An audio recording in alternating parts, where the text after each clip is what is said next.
world. I was in Carmelo Anthony's courtroom. And let's just say the tensions were very, very high.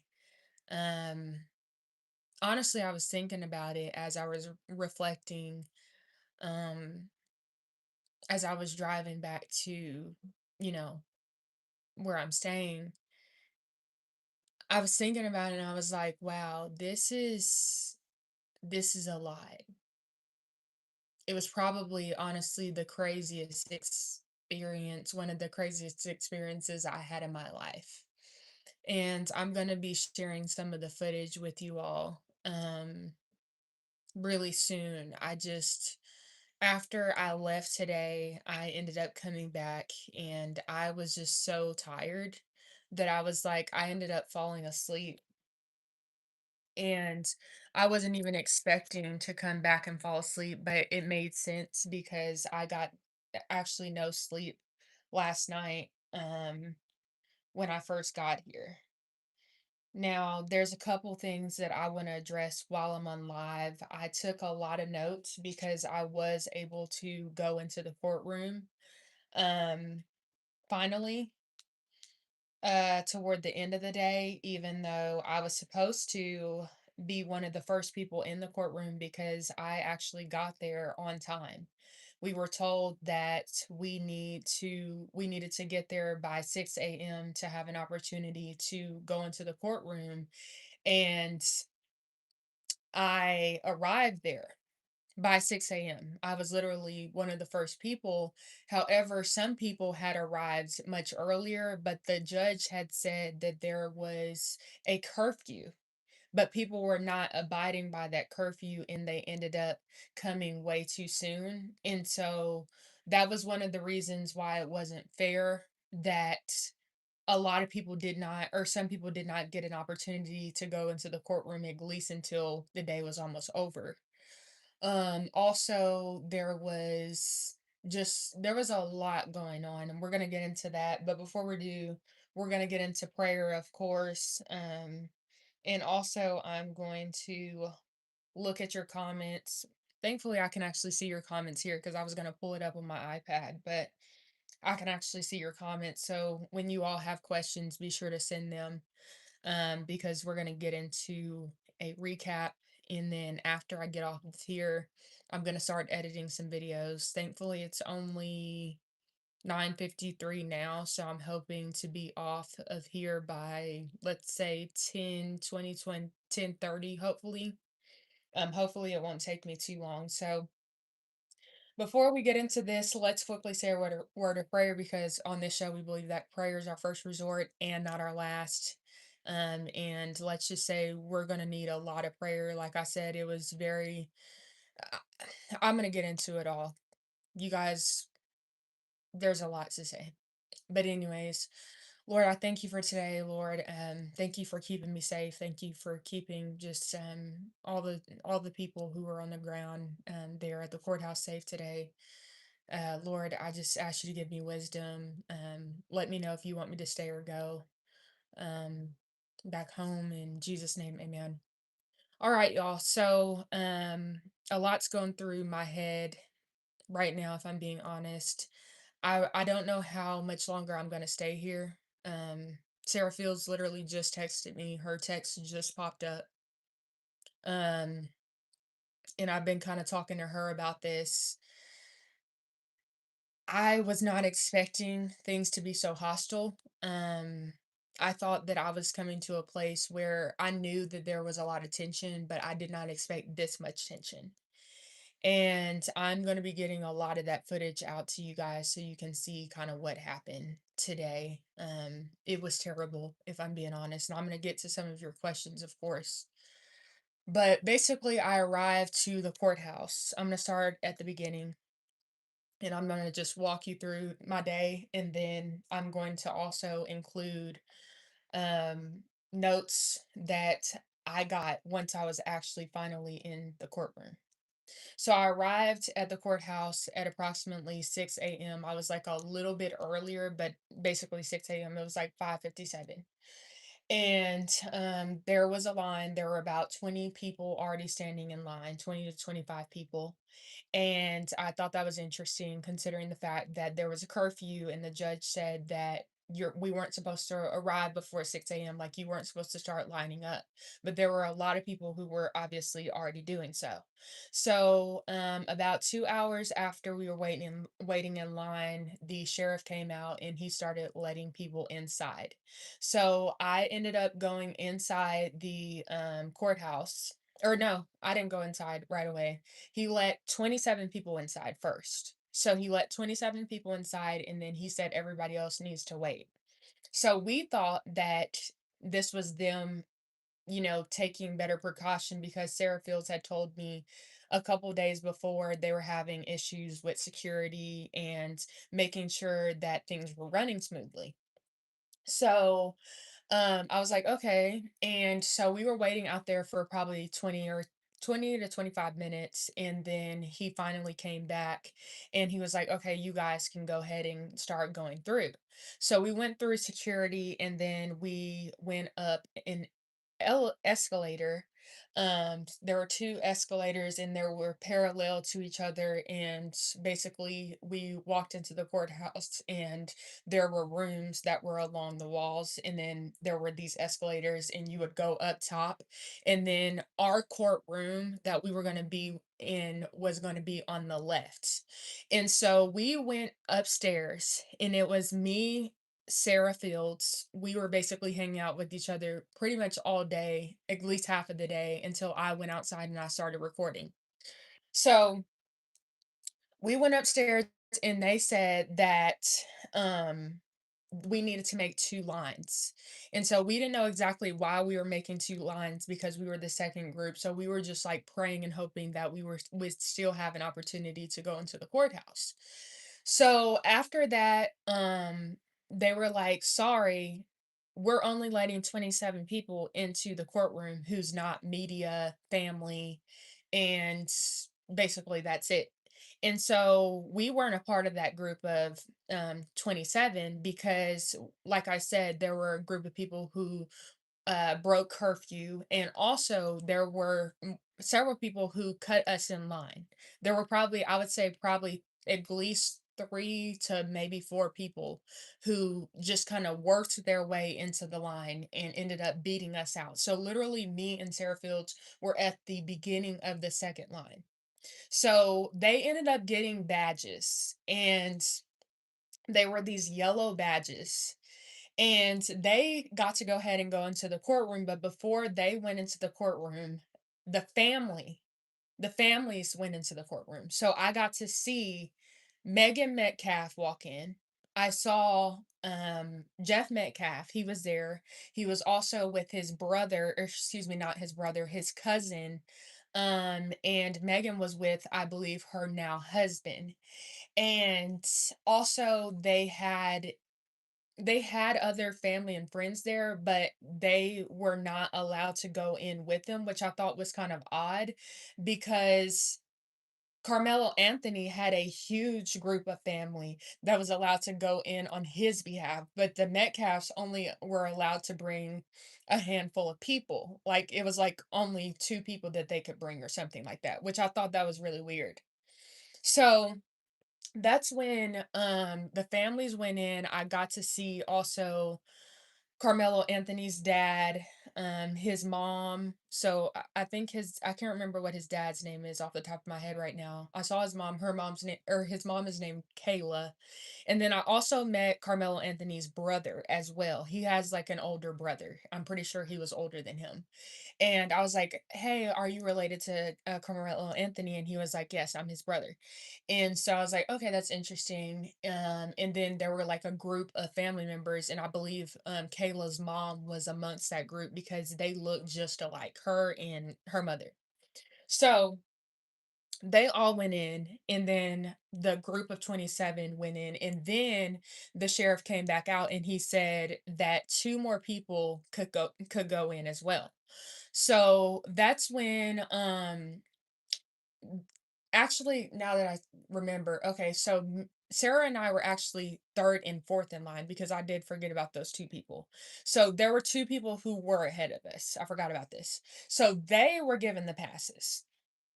So they went ahead and went into the courtroom, and then we were standing out there and just like waiting. And then we ended up sitting on some benches for a while. And that's when I was like, you know what? Because we're just kind of waiting around, maybe I should go outside and I should just start, of course, recording and letting you guys know what I was doing. Because I hadn't been able to check in since basically the night that I got here. So I was like, okay, I told Sarah, I was like, I'm gonna go ahead and go outside, and I'll catch up with you later. And so I went outside and Sarah Fields stayed in the courthouse hoping that she would get a spot and somebody would maybe give up their badge because these badges were basically for the people who were selected to utilize throughout the day. So they could literally go on break and then come back because they have those badges. And that was kind of their, way in. And so which, I mean, if I had a badge, that would have been awesome at that point, but I didn't, obviously. So then I went outside and I started making videos. Now, before I went live, I had done probably 5 interviews or something like that, about that number, maybe a little bit less. And I had I was like, eventually, I was like, you know what? I'm just gonna go live because tensions were starting to rise, and I saw that Jake Lang was there, but I didn't know he was there at first. I just saw a big crowd of people, and I was like, should I go live? Like, I was talking to somebody, I was like, actually, I'm just gonna go ahead and go live. So then I pulled out my phone and I was like, guys, this is actually what's happening or whatever. So that's when you guys saw me like pop in. Well, after that, toward the end of my wait, hold up. Let's talk about the whole live for a second. So during the live, as you guys know, um, I was approached by multiple different people. Um, in particular young men who were interested in taking me on a date, at least one young man who was interested in taking me on a date, and then another young man who was flirting with me and like ended up kissing me on the hand, right? Like this all happened. Like everything was happening so fast. And like I was somebody said how old is young. I really don't know because if I'm being honest, like I wasn't interested at all. Like, as you guys saw, like, I was just doing my job. It was on live, so I wasn't interested in giving either one of them a time of day, if I'm being honest. Like, nice people, like, I shouldn't even say nice, but I just wasn't interested like that. And so, apparently, you guys who were in the chat at that point, um, oh my gosh. I'm not even gonna answer the chat right now. Let me get through this part before I start looking at comments because y'all know I will start like actually responding and I'm trying to get through the story. So I wasn't really all that interested, but they were obviously very persistent. And I did take a moment to look back in the chat once I got to my car, and I was actually able to see some of the comments that you guys were leaving. And I didn't even know certain things were being said because obviously I was in the moment and I'm trying to handle my live and talk to you guys, and there was just a lot going on. But I like actually reading the comments, I was quite disturbed by some of the things that I read. Not disturbed by you guys, but the fact that certain things were said. So just know that I'm okay, and I did not give anybody my number or anything like that. Now, if those guys were actually my type and they were attractive to me and I was legitimately interested. I'm single, so and obviously I'm conservative, so I'm trying to get married. I'm trying to definitely become a wife, right? Like I'm already a wife. He who finds a wife finds a good thing. Okay. So if that was the case and I actually really liked these people or I was really interested, best believe I would have given my number. Let me make that clear. Okay. Because obviously I'm single until I'm married or engaged or whatever. So I would have definitely given my information, but that was not the case. That was not the case. So I didn't. But it was really interesting that that was all happening because I promised you, if you were on live, you saw what happened. Like I was literally minding my business, just trying to get a scope of the place, and then people literally just kept coming up to me. Which I wasn't offended by, but it took me aback, if that's how you said, I don't know, but I was just like, what is going on? Like after a while, it's like, okay, like I wasn't even, it's not like, I mean, I was dressing to impress, don't get me wrong, because obviously, we gotta look good, right? Like we have to definitely look good, but I wasn't expecting all of that. I wasn't. Now let's talk a little bit about my hair situation for a minute because I told you guys I was going to be trying a new hairstyle, and I was committed to trying this new hairstyle, and I did. I recorded it, but I should have used mousse, but I was nervous to use mousse. And the reason is because, as you guys know, my hair is naturally curly. So if I put any ounce of water on my hair is going to literally curl back up. And I was nervous to use mousse, and I was using these things called what are they called? They're called curl formers. I was using those. And I bought them off of Amazon, and I was like, this is about to be cute. And I tried it, and I was able to get the curl formers on, but the problem was is that they didn't hold because I didn't use mousse. But I was nervous about the mousse because I was like, what if my hair curls up and the roots don't look right? I'm gonna try the hairstyle completely over again for you guys at some other point because we got to get this right. And I think I can do it. But I just have to go ahead and just take the chance and see how it turns out if I use mousse, and maybe I'll use a hooded dryer or something. I don't know. But anyways, I just ended up putting my hair in a um bun or something. And so thankfully that worked out well enough because my hair is so thick. I can't just on a normal day put my hair in a bun without like it's going to take a lot of effort because as you guys know, I have very thick hair. Thank God, because I was using the curl formers, my hair was already in a stretch state, so I was able to do it. Now, as you can see, my hair is kind of curling up right here a little bit, but that's a whole nother story. And that's because obviously my hair is naturally curly, and it literally, I'm telling you, just a little bit of water goes a long way. Now, that's the whole hair situation. So basically, after that, I ended up going into the courthouse. And sorry about this little part right here, because I literally did do my hair before I got on here. And see, it's already curling up. So, anyways, we're not going to worry about that.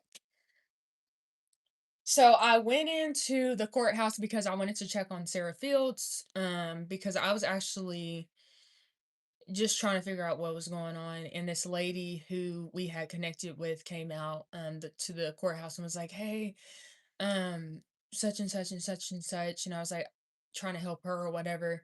And so I was actually thinking about leaving, but then I was like, I'm just gonna go ahead and stay, and see if I can get some I guess inside footage for you guys, as far as maybe I could get into the courtroom and actually record the, or not record, but at least take notes of the trial. Because I didn't want to let y'all down, but at the same time, like I was really, really tired because obviously I had been there since 6 a.m. and I got no sleep. Like I'm not even kidding. I did not get any sleep because I had those curl firmers on, and also I just couldn't sleep thinking about everything that was coming up. And that was fine. Like sometimes it's like that where you're just so in the moment, and you just can't get any shut eye. And I got here very late, I think last night actually. And so I was just like, I can't sleep. And so I ended up staying up for a little bit or whatever, or until obviously it was time to go. And then I went to Starbucks, and I actually did create some footage for you guys for that. So that was kind of funny. Now, Anyways, I finally get into the courtroom. And so let me kind of look at some of what you guys are saying just before I get into this next part, because after I run through this next part, you guys can ask me like questions or whatever. Um so let me see exactly what you guys are saying. Like somebody is saying, look after yourself. Hi, God bless you. Great job today. Thank you. Um I appreciate all of that. Like, thank you all for joining the live. I know so many of you did.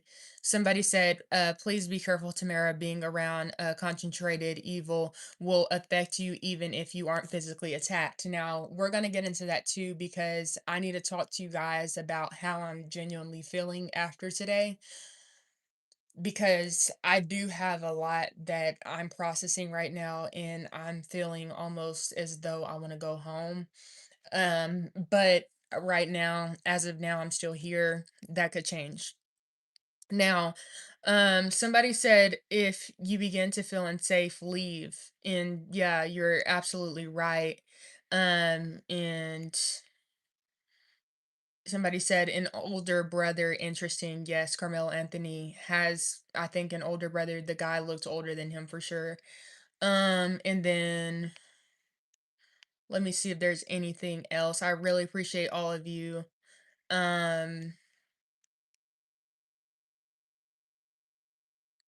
Let me see what's going on here. Okay, so nothing is really standing out to me. Somebody said, "Can we move on, please, honey?" I'm talking on this live. I'm just going to be sharing my thoughts. I'm not going to rush through it. You're welcome to stay on as long as you want. There's no pressure whatsoever. But I just want to be able to debrief with you guys. And I don't go live on here often, and I just want to give you the best that I can give. And so that's kind of how I'm feeling right now. This isn't a planned show, if you will, as far as like I'm just being me. And I'm not gonna rush through life. Like you gotta be in the moment sometimes. And that's exactly what I'm being is I'm being in the moment. I'm recapping what happened from to the best of my knowledge. And hopefully I'll get to the points that you want me to get to, and I'm gonna get to some of your questions as I can. So let's see. Thank you. Okay, cool. So now I want to go ahead and get to some of my notes, and I also want to thank Carol for this $10 super thanks, or that said, or I guess it's called, yeah, super thanks because I'm live, or is it super chat? Yeah, thank you, Carol, for the super chat that says praying for you. I really appreciate it because I need it. I really do. So I appreciate all the prayers. And somebody just said that they came in. Yes, we're talking about Anthony's trial, Carmelo Anthony's trial. And someone else said, sweetheart, you go at your own pace. And I really appreciate that. Okay, so once I got into the courtroom, just so you guys know kind of what the setup was, um, we went through security, and then there were approximately, I would say, maybe around 35 seats in this particular courtroom, which was kind of odd to me because we like I said, we arrived early and there were a lot of people here. There were probably around 200 people in line total who wanted to be a part of this civic engagement opportunity. And usually in a situation like this, which I know it doesn't have a situation like this doesn't happen every day, people will just say, or the judge will usually have an overflow room, just like they did for the first part of this, the first 2 days when they selected the jury. They had an overflow room. And for some reason, the judge was like, sorry, no overflow. And my Cash App is in my bio. It's Tam 17 in. So oh yeah, put the dollar sign at the front, by the way. If you want to find it accurately, it's dollar sign Tam 17 in. Thank you. I appreciate all your support. Okay, so then some reason the judge was like no overflow room. And I thought that was crazy because it's like there were a lot of people who, yes, were from out. of town, but then there were also people who were from Collin County. And I thought that was weird that the judge would then like not have an overflow room when they're paying their taxes to be able to see things like this happen. They want to know what's happening in their community. And I had interviewed somebody who is, I believe, living in Plano, and he was very disappointed that he wasn't able to see the trial, but he did say he had a lot of respect for the judge because Judge Roach Jr. does have he's very well respected in the community, and he's an overall really good judge. He believes in no nonsense, and that's what basically he is known for, and he's a Republican judge. So that's basically when I was like, that's weird, no overflow. So, like I said, there were about 30 seats in the room. And once I finally got in there, for whatever reason, I was put on the first row, which I did not want that. I did not want to be put on the first row. I would have preferred to be on the back row. There were probably about um I would say there are about 3 rows total, and I wanted to be at the back because, honestly, I didn't want the judge, like, staring at me or something like that, or because if I'm being honest, I was kinda tired, so there's no way I wanted to be, like, front and center where somebody could, like, keep their eye on me, like, I didn't wanna be a distraction at all, not saying that I was, but it was just like, "Why did I get selected to be at the front?" So, anyways, I was sitting at the front, and the first session was probably that I got to sit in on was 2 hours long approximately. And I wrote some notes and I said, Carmelo Anthony is wearing a gray suit. So I did notice that he was wearing a gray suit and his hair was in a buzz cut. So when you guys first saw Carmelo Anthony, and shout out to, hold up one second.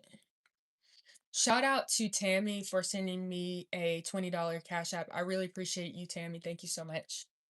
So basically, when you guys first saw Carmelo Anthony, he had like kind of like dreadlocks up top like this, but in court, he actually had a buzz cut and he was really nicely dressed in this gray suit. I would say he had kind of like a lean physique, and he was approximately 5'9", 5'9", or maybe not 5'9". I would say he was probably 5'10", 5'11" at best. And he obviously looked pretty lean, muscular, but not necessarily bulky. So I would say the pictures out there are still pretty accurate. That's kind of what he still looks like, but he almost looked even more athletic in my opinion, but that was my first time ever seeing him in person. So that's just my observation. So then I wrote down, I said, I don't like how it feels in here. Carmelo Anthony supporters are rude. And that was my real feelings. And I'm just gonna keep it 100.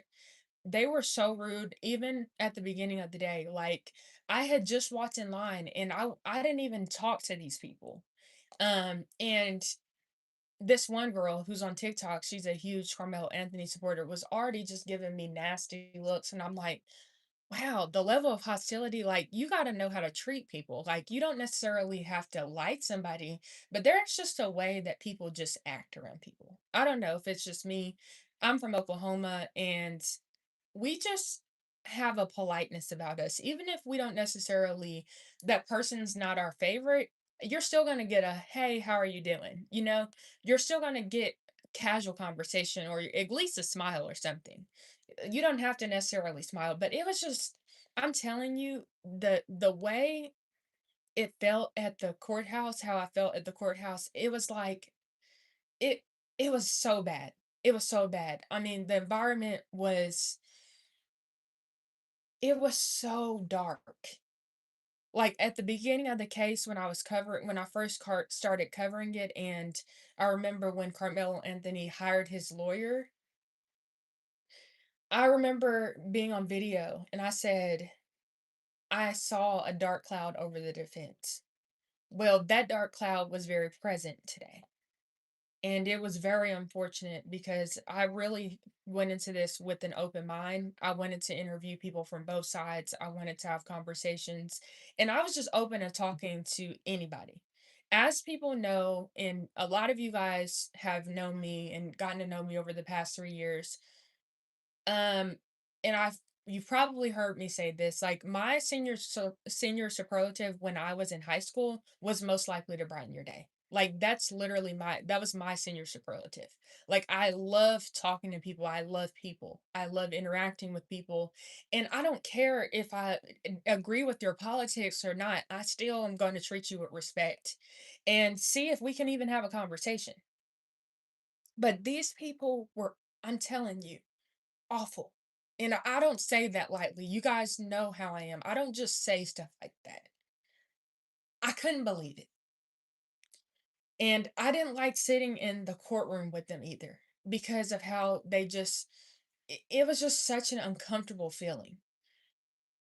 I don't know if they all had a conversation beforehand that they were going to treat people this way, if they suspected that they weren't on their side, but it was just terrible. Even when I was outside, there was this black lady who was very, in my personal opinion, the best way that I can describe it was I felt like she was hostile toward me. Um, she was aggressive. I was talking, just, going up to people, hey, what brings you out here today? And this lady was just like, don't talk to the press because not everybody who looks like us is on our side and all of this stuff. And I told her, I said, ma'am, I'm just talking to people from every side. There's nobody, I'm not painting any narrative here. I'm giving people the opportunity to speak. And she was just so aggressive. And that's kinda how she was probably the most aggressive woman that I encountered while I was here, but I would say that a lot of the other Carmelo Anthony supporters, the women especially, were kinda they had that level of, you know what I mean? Just rudeness. And so I also wrote down, I hugged Megan Metcalf. Now, Megan Metcalf saw me and she called me out by name. She thought my name was Tamra, but that's all right. You guys, I've gotten that before. And she says, Tamra, is that you? And she was sitting behind me on row two. And I said, yeah. And immediately we hug each other. And she was like, I'm so happy you're here. I'm so happy you got a seat. And I said, thank you. I'm happy to be here. How are you doing? And she was just like, and I said, you cut your hair. You cut your hair since the last time I kind of, I mean, I have her on Facebook. We're friends. But when this whole situation happened, Megan's hair was longer than that. I noticed details like that. And she was like, yeah, yeah. And so, that was good. I also ran into another one of Austin Metcalf's friends who I've been in contact with the entire year. He was here. I'm not going to say his name. And when I saw him, it was really tough for me because when he looked at me, he looked like he wanted to cry. And it's unfortunate because they weren't even allowed the opportunity to go in with the family.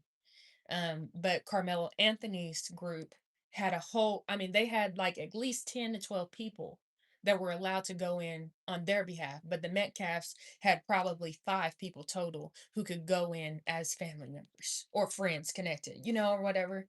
And I thought that was kind of messed up, in my opinion, because they're obviously the victims in this case. Also, something else that was interesting to me is that Carmelo Anthony's side of things, his side of things already has this built up narrative that he was bullied and that he was that the Metcalf boys were going, they were double teaming him and all of this stuff. And I'm just like, I've read the police report several times, and I'm not saying that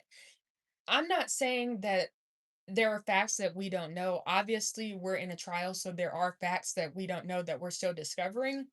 But they are so convinced and they are shouting this out from the rooftops and they're saying it over and over and over, even if it hasn't been proven true. And to me, that is problematic.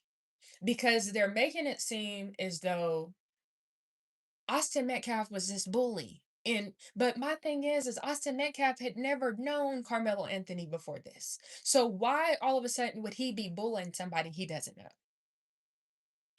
Now, once you guys hear what I'm about to tell you from me being inside that courtroom, I am telling you that narrative is about to break down. Some of the narratives that they have been telling you guys are about to break down. A lot happened in that courtroom. The emotions were tense. Everybody was starting to get emotional at some point because I'm telling you, this was so hard to watch. We saw evidence. I saw the video. I know exactly what I saw that. And like people are saying, the video doesn't necessarily show everything, but it was very intense. Also, I wrote down the jury is not all white. So if you thought that the jury was all white, not true. Jury is not all white. There's one Indian woman, and then also there's one Muslim woman. She was wearing the, you know, and there's also one Asian woman.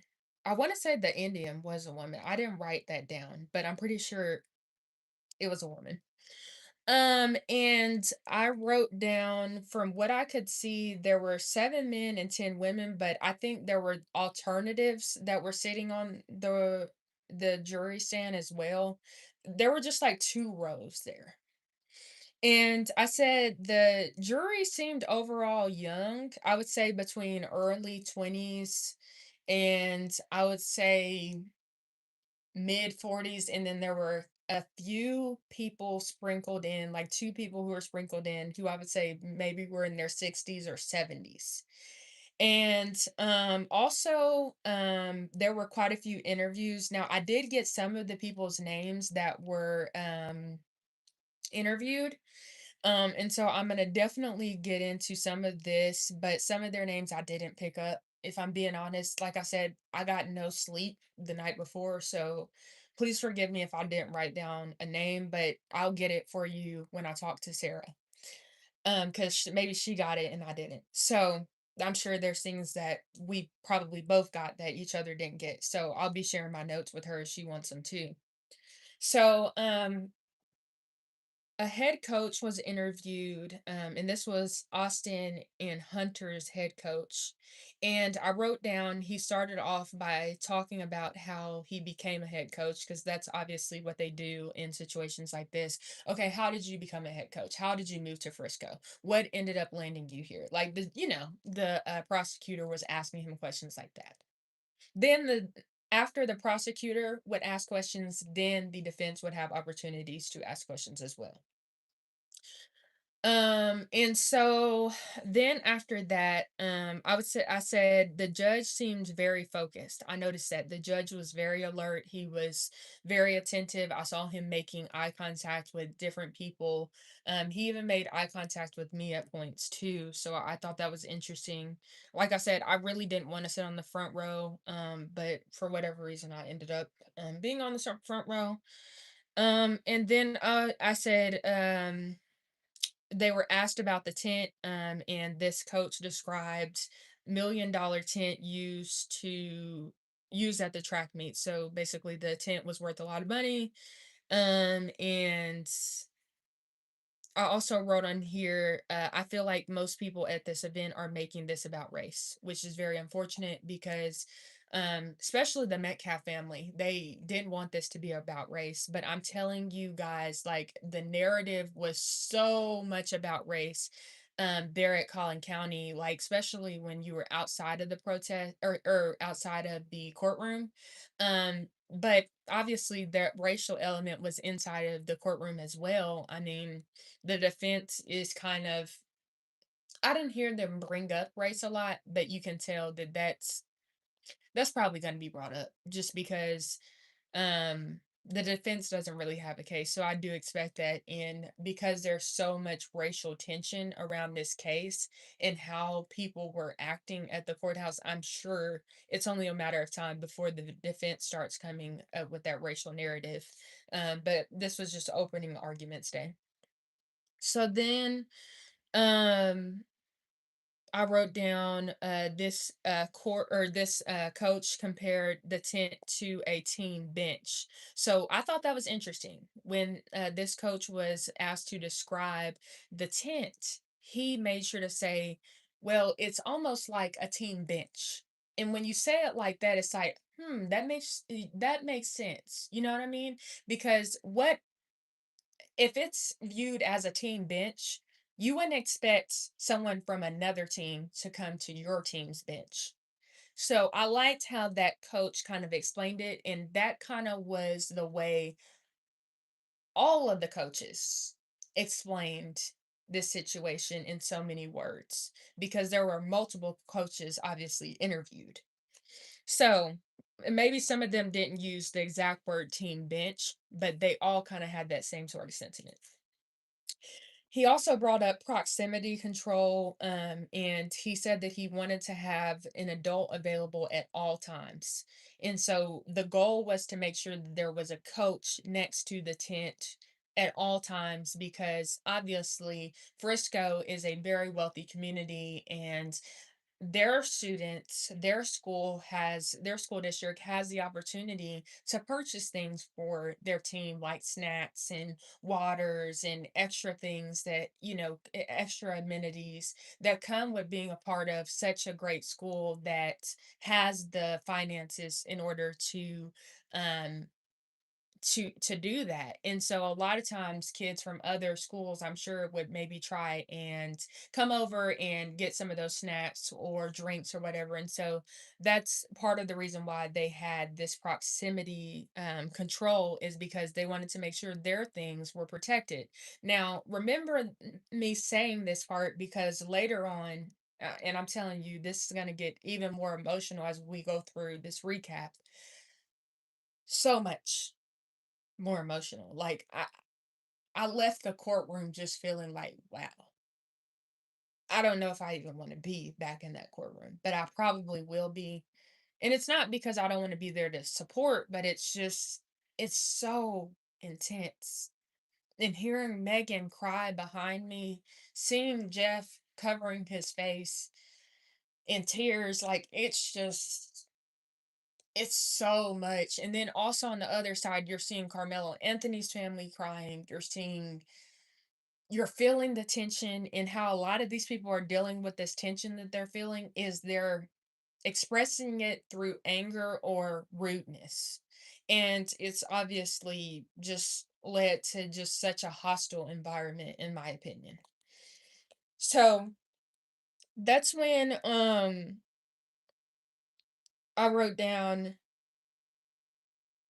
obviously the expectation is that only the team can be under the tent, and they kept saying that a lot, they kept reiterating that a lot, and then also also kept saying a lot of kids, a lot of hormones. He kept saying that phrase over and over, which obviously makes sense. I mean, these are high schoolers, but the coach kept saying that. You could tell had a lot of one self-awareness, but also he had awareness of his students.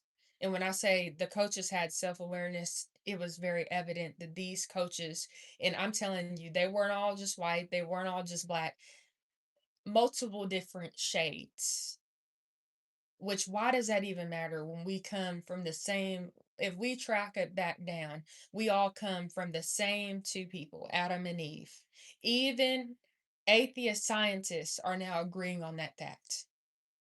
We just happen to come in different shades because obviously we were made from the dust of the earth, which the Bible talks about. And the dust of the earth is multiple different shades. So it really shouldn't matter, but because this case is so highly charged, let's just bring that up. If you've never been to um if you've never been to Noah's Ark replica, which is I can't remember exactly where it is right now, but I've been there. You guys should look it up. Somebody said you sound so country. I get that a lot. I get that a lot. Now, um, if you've never been at that place, I can't even remember what it's called, but you should check it out because such a good place to go to, where you can kind of learn a little bit more about this kind of stuff. Now, as far as creation, now, uh, and then I wrote down, says it's normal for kids to police a tent and they have a teacher nearby usually. So the upperclassmen were obviously known for policing the tent. Somebody brought it up, Ark Encounter. That's exactly what the name of that Noah's Ark place is called. You guys should really check it out. It's such a great place. I learned about that, the fact that we were, obviously we all know that we came from Adam and Eve, but it was just the way they explained it just made so much sense. And if you look back and you learn about Darwin and and how just that whole situation, you guys go check it out. Another story. Now, it says here students sign a code of conduct and agree not to bring weapons. Well, Carmelo Anthony did bring a weapon. However, he wasn't charged for that weapon because it was below a certain length. So apparently, I think if it's like, I don't want to say exactly the centimeters or whatever. I'm not going to get into the measurements, but basically, it didn't meet the length restriction, so he wasn't charged for it. But they did sign a code of conduct saying they wouldn't bring that in, but he did. And it says Austin and Hunter were throwers at the meet. Now that was interesting. They were actually competing. Now, some people thought that Austin and Hunter were not supposed to be at the event. They thought that they were not competing, but actually they were competing. And they were throwers at the event. Now, from what one of the coaches said, Austin had a rough throwing season. It seems to me like he was very focused on being the football captain, which you'll hear more about later. And like somebody said, a blade is a blade. Crazy. Shoosh. I'm glad somebody understands it. Now, um, so then they said they were the host of the team. Oh yeah, they were the host team. I need to mention that. So the extra burdens were pressed on the coaches and then obviously passed down to the students. And so tasks were then delegated so that this track meet could run successfully. And he also wrote he enlisted throwers to be responsible for tents off the bus, equipment, putting the tent with their equipment, I guess I meant to write. And then most athletes stayed underneath the tent, um, even with the rain delay. Okay. And then I wrote at about 10 a.m. he had to do something with a crock pot. So this was an interesting. People in the courtroom were just kind of laughing when this crock pot was brought up. Apparently, there was a situation where either they needed another crock pot or something happened like that, and so this particular coach had to go figure that out and figure out if they were going to buy a new crock pot, and it was just all that going on.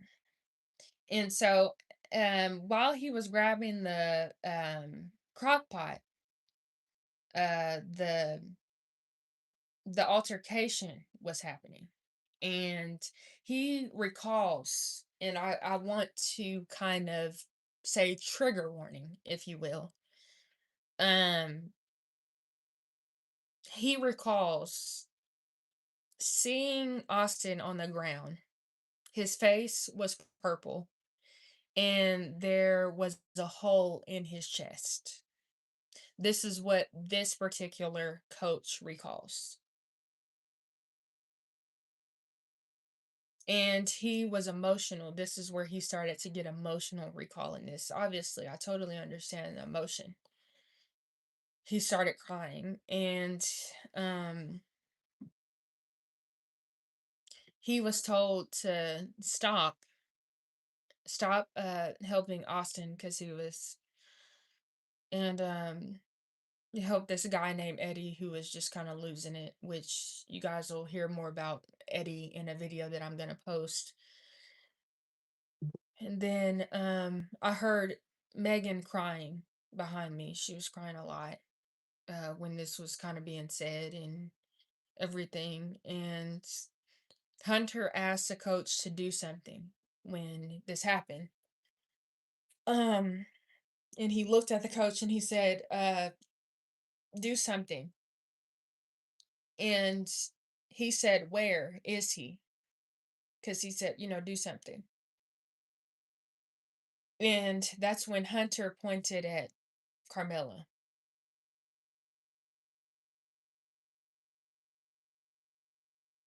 And Carmelo looked very tense in this moment when he said that.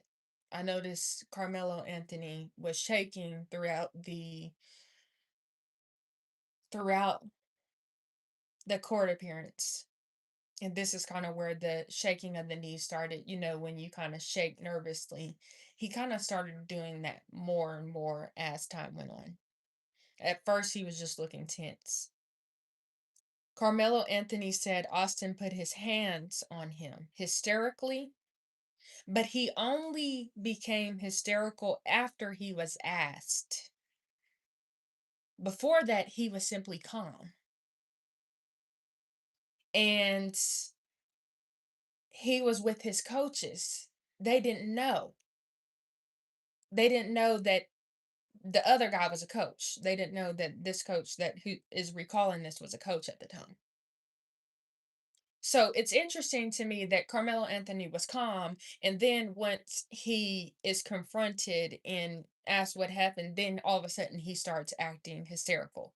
Now that could be just his demeanor, but I thought that was really interesting because the coach made sure to mention that he only became hysterical once he said Austin put his hands on me, which I don't think he knew Austin's name at this time, but So, this coach obviously was going through a lot of emotion and he walked off and threw his hat. Um, and he then goes back and puts his hand on Austin's leg. And the coaches in that area were praying for Austin, praying over the situation, hoping that um they would actually pull through, of course, and things would get better. Um, and that was when I heard oh, and then the also wrote the coach was told to go help Hunter. Megan was sobbing. I heard her more crying. I made sure to kind of know what I was hearing around me. Megan was crying a lot here. And then also her husband was also emotional at that time when these events were being recalled. And the coach wrote down on the stand, then recalled it was pouring down raining and that he knew Austin was not going to make it. But also, just to note, it wasn't pouring down raining until he found out that Austin was not going to make it. That was the interesting part about it. Is like once Austin was basically gone, all of a sudden it starts pouring down raining. Before that, it was just a drizzle. Like it was just barely sprinkling. It was, they could still do some events and stuff like that. It wasn't pouring down until that moment. So it was like the coach was basically saying it was like that a moment where it was like, wow, you know what I mean? Like I don't know how else to say that to you guys. And then he the prosecutor asked if Carmelo looked different today. And he said yes, he's clean cut. Um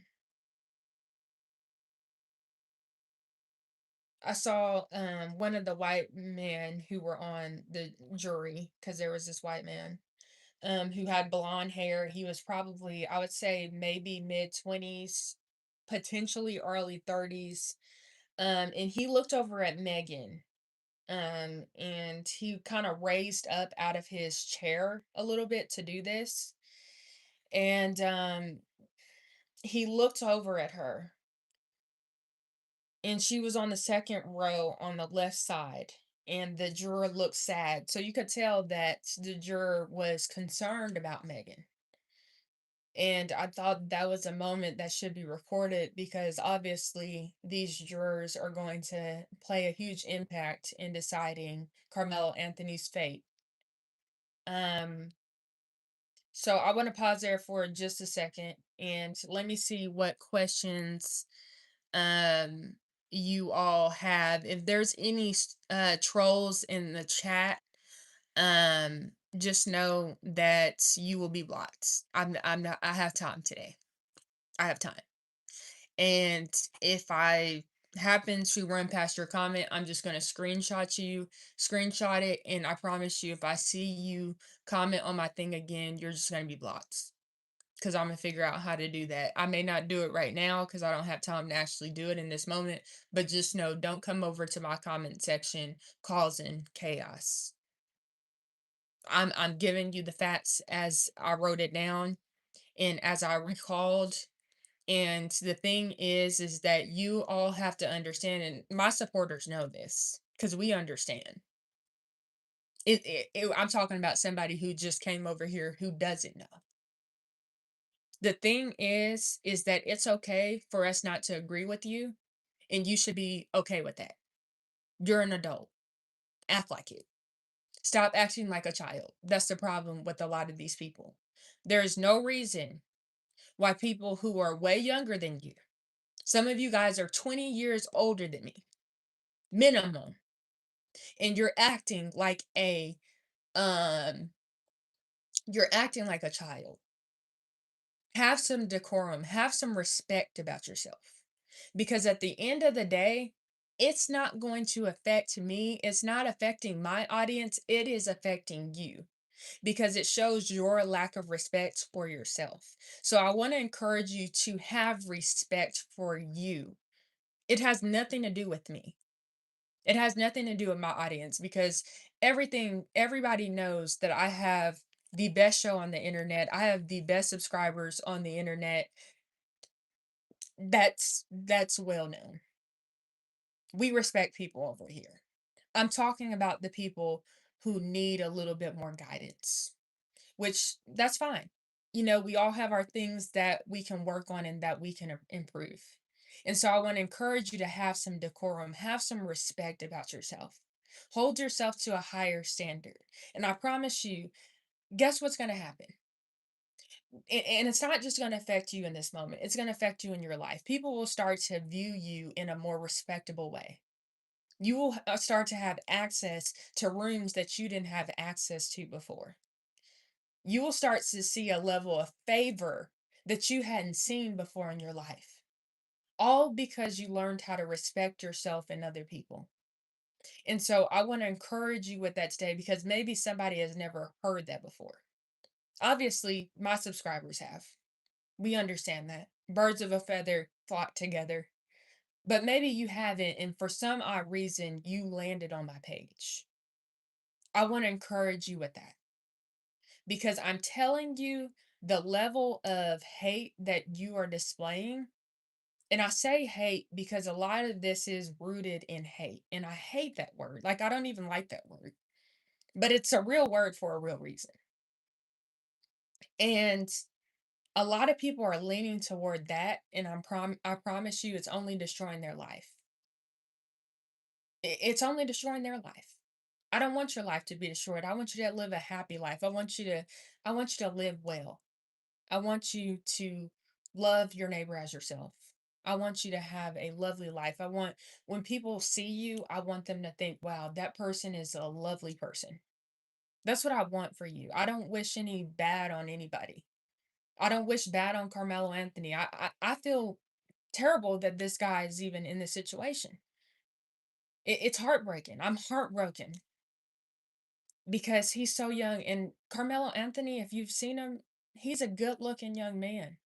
Man, he had a lot going for him, and I don't know what his future holds at this point. Good looking young man, right? He could have done so much more during this time.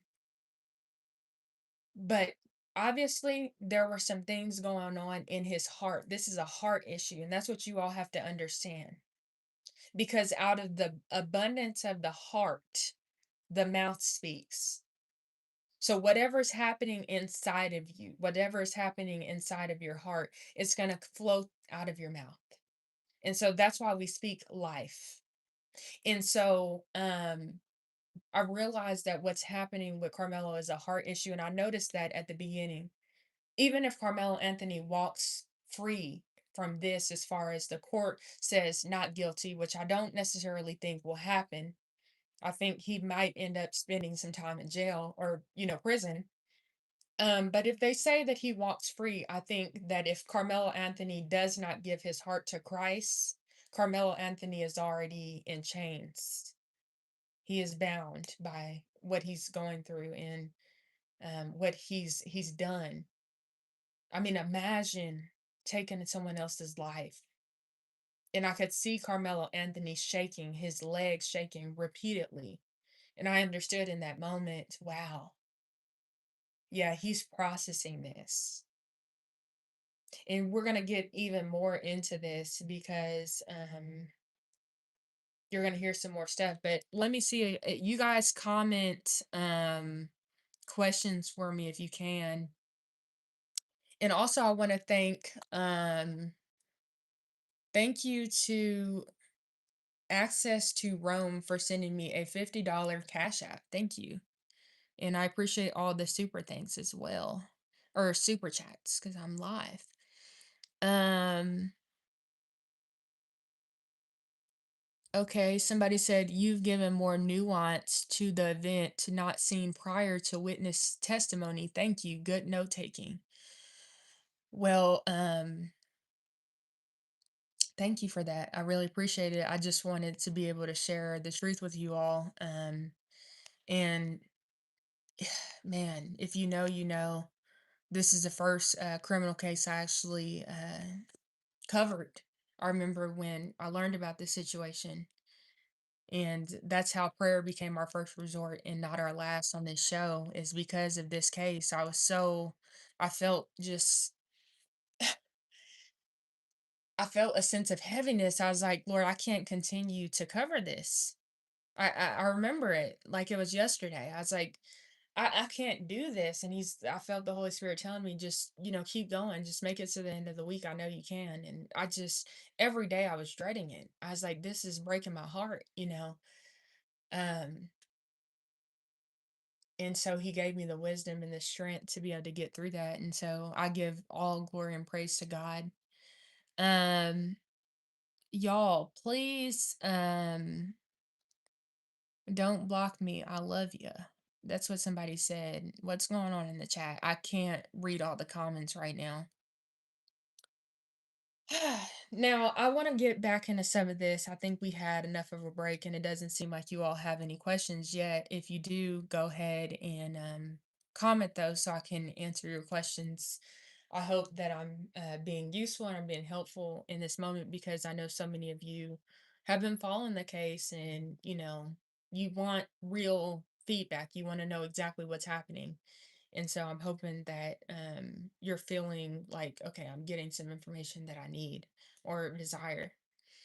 So I said, I wrote down, Coach said he was upset at Austin Metcalf. Now, this was a turn of events, and we're gonna hear more of we're gonna hear more about Austin Metcalf and Hunter, or not Hunter Metcalf, but more so Austin. He was the team captain at the time.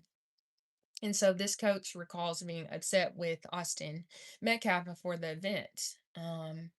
And that's because at I think prior track meet or something, Austin and a group of guys or something left early to go fishing.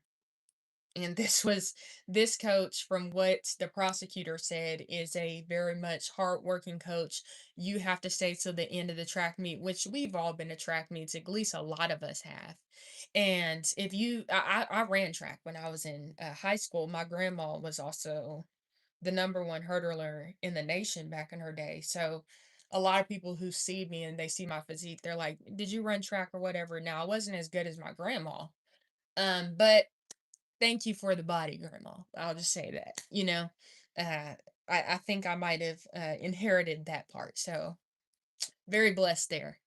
But anyways, if you've been to a track meet, you know that these things can last like 8 hours. Like they last a long time. And so there's the temptation to leave.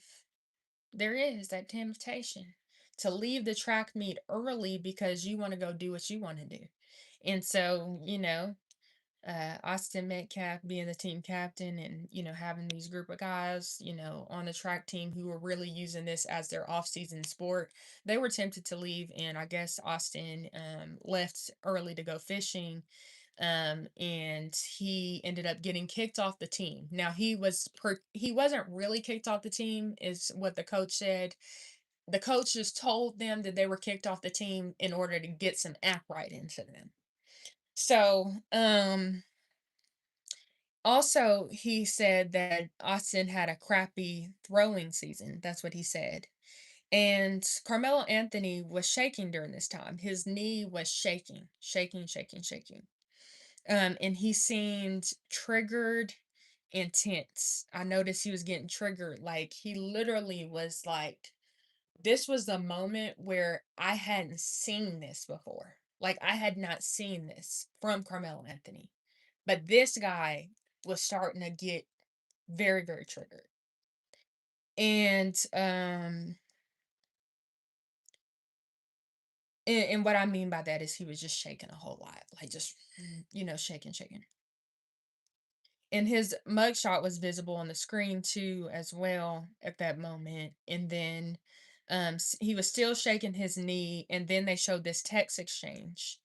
And basically, it was about Austin Metcalf leaving early, and not just him, but the people in the group chat who were like obviously on the team as well.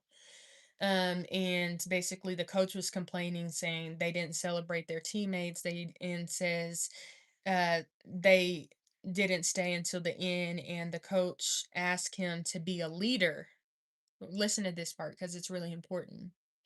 The coach said he asked him to be a leader, get the tent, whatever we need. And I remember I started getting emotional at this moment.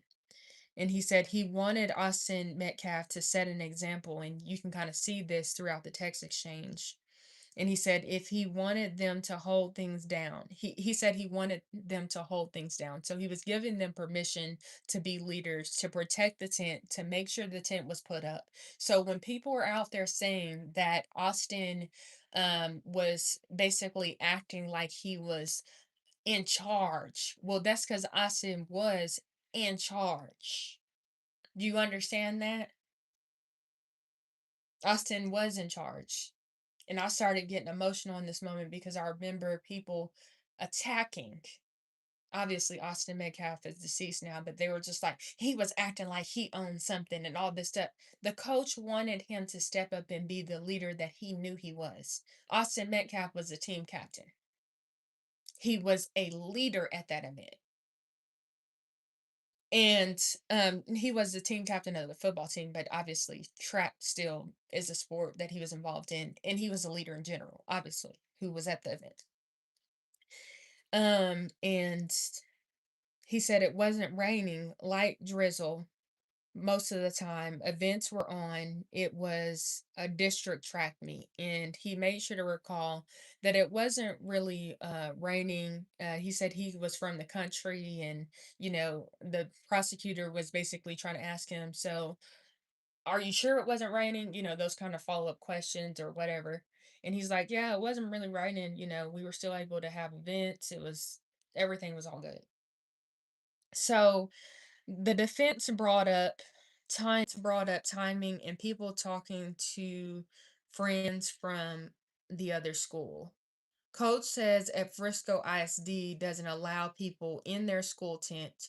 Defense is trying to make it seem like it is the coach's opinion to do that, but the coach said it's not his opinion, it just is what it is. They didn't allow people in their school tent. That's just not what Frisco ISD was doing. They didn't want people in the school tent, and that's just how they ran things. When you've got a $1 million tent and you've got product, you've got equipment, you know that you have high performers on your team. Yeah, you're going to be guarding that tent, and not everybody's going to be allowed to go in and out. It's not public property, if you will. They paid for their tent so they could have it for their school.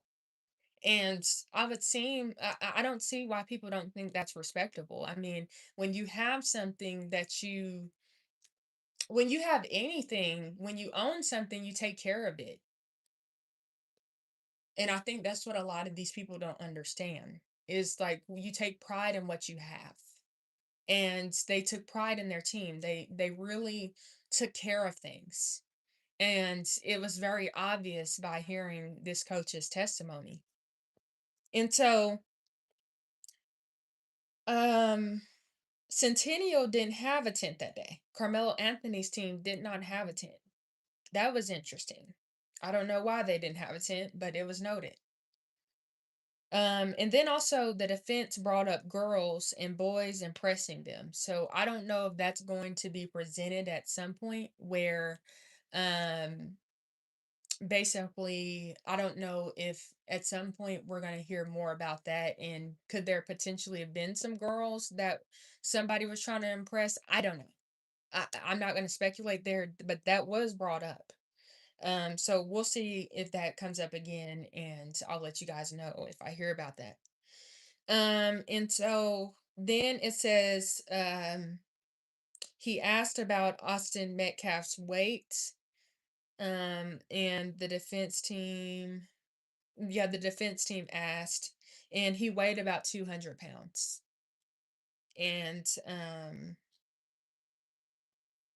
I don't know exactly what I wrote there because my handwriting was a bit bad right there. And then it says Carmelo looks like he was going to cry. Interesting. So he was getting to it was starting to get to that part where it was like they were reliving this day. And a lot of people were emotional in the courtroom.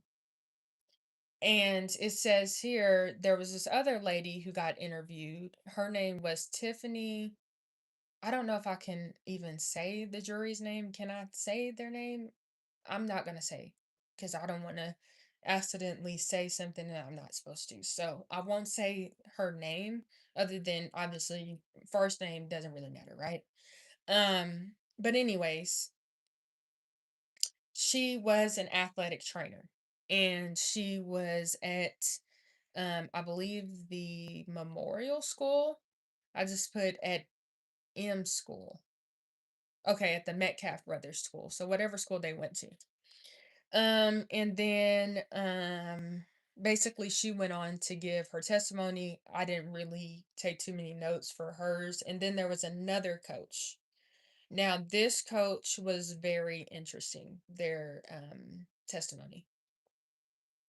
So basically Carmelo Anthony had told this coach he put his hands on him.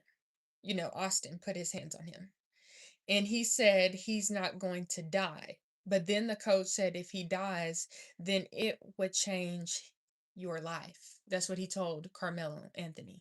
So at the time when this happened, Carmelo Anthony didn't even think that Austin would die, even though he obviously stabbed him fatally. Like it was like he was so careless and he was so reckless that he's like, he's not gonna die. But then the coach said, well, if he does die, then that's going to change your life. And that's when it started to really hit Carmilla. Um, Let me see. I don't know what I wrote there. Um,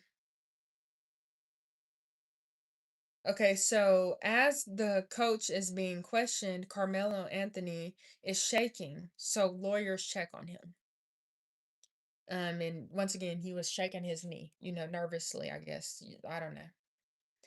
Um, who is it says Tamara get Dodd out of here. Let me see if I can find that person because I've seen their name pop up quite a bit. Let me go ahead and time this person. I'm sorry. I'm gonna go ahead and time this person out. So there you go. Mess around and find out. Let me get a drink of water. So y'all, that person has been timed out.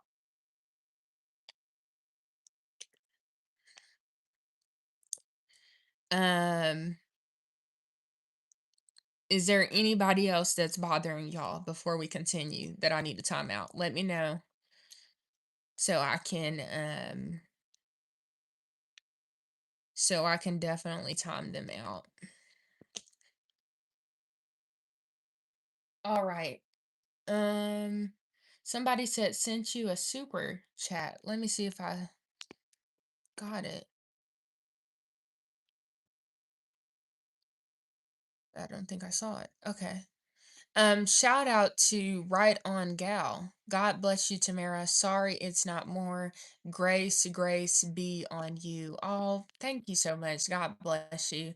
Anything y'all give is sweet and I really appreciate it. I really do believe that I have the best subscribers on the internet. You guys always go above and beyond for me. I've been so blessed and I'm so grateful. So thank you so much. Somebody's birthday is soon or something is what people were saying. Um, and then shout out to Laura that says, I have enjoyed watching your content. I love how you put God first. Continue the good work. Um, so somebody else needs to be timed out. DDB 2010. Let me see if I can find your username. Today is your day. Let me time you out if I can find you. Come on right up to the front. Where is this person? Let me see. Where are you? Gotcha. Yep, you're gonna be timed out as well. My subscribers have noticed you. Bye. Mess around and find out. Who else needs to be timed out? Um, Somebody said just jumped on. Is there any updates on the video? Absolutely. Feel free to watch the playback. We've been talking for over an hour about this, so there are plenty of updates that you want to catch up on.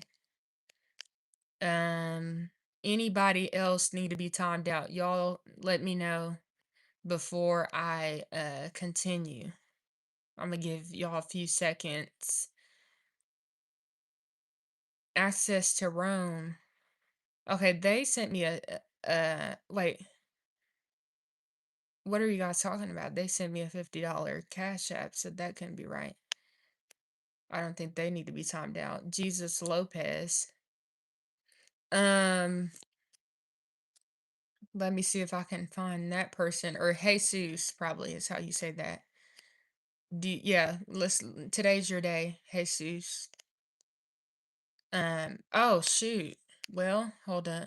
Let me see if I can do that again. Because I think I actually blocked him on accident. I think I meant to time him out.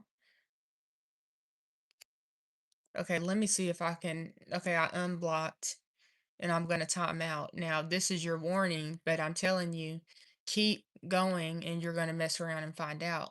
I'm going to give you this opportunity, but if I go live again and my subscribers let me know that you've done this again, just know that time I might just go ahead and block you. And thank you, Access to Rome. I knew you did nothing wrong. I don't know exactly why they mentioned you, but no problem. God knows all you're doing great.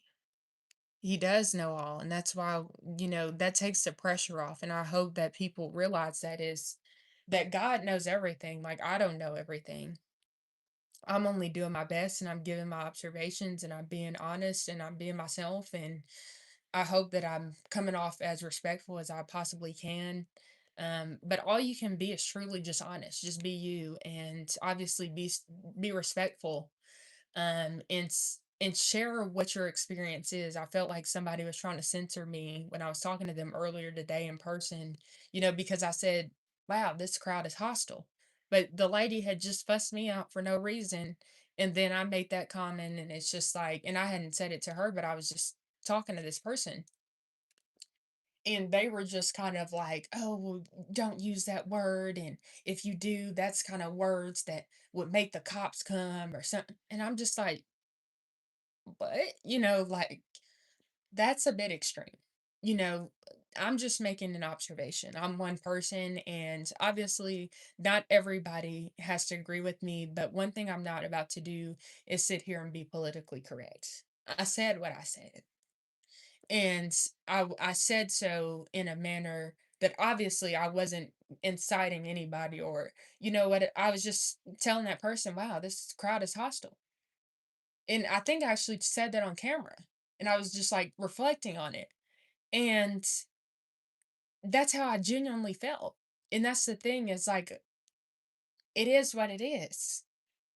People gotta learn how to act in public, and,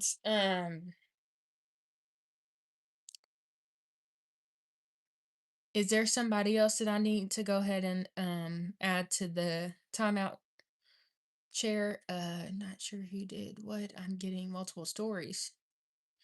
Shout out to LC777 for the $2 super chat that says maybe tomorrow don't give your channel out, trolls.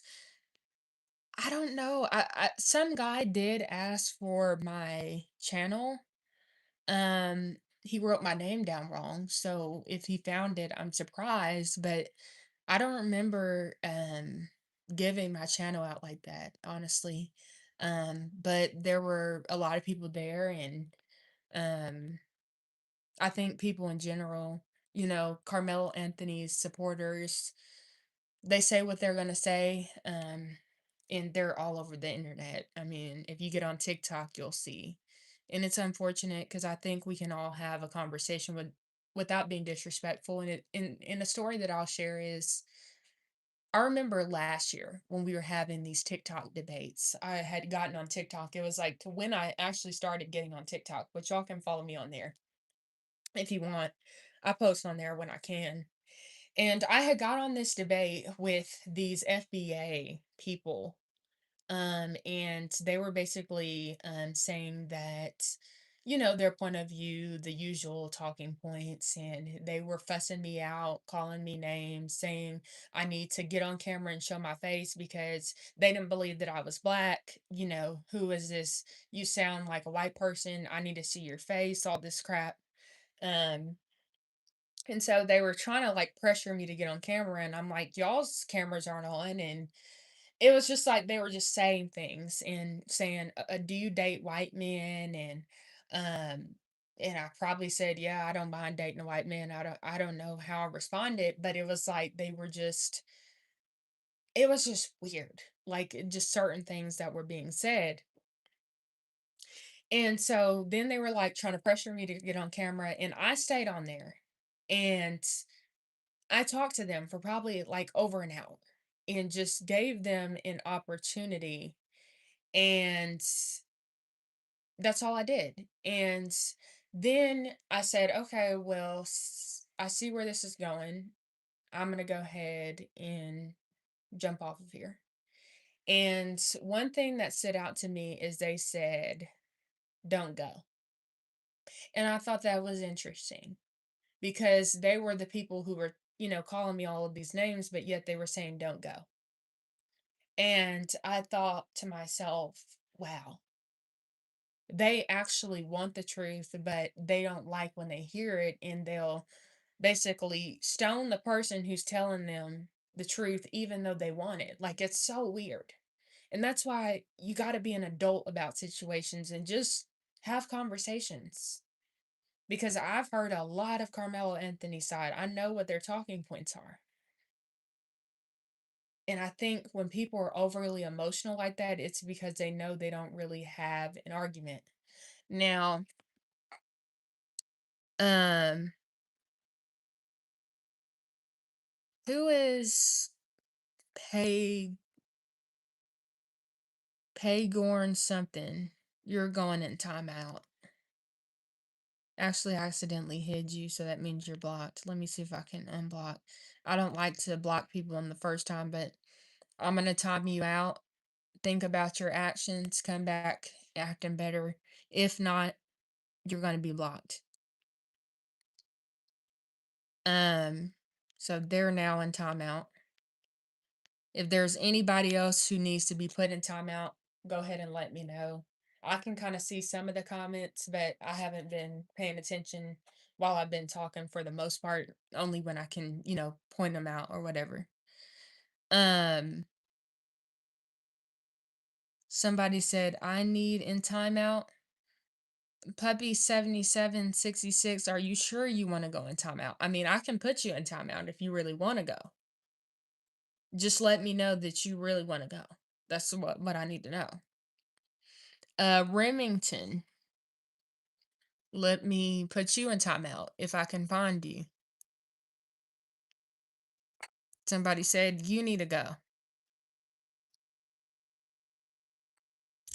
All right, Remington, you're in timeout. Go ahead and think about your actions. Come back with a better attitude next time. Um, Somebody said, I love how you're treating these trolls like toddlers. I'm telling you, the lack of maturity of some people.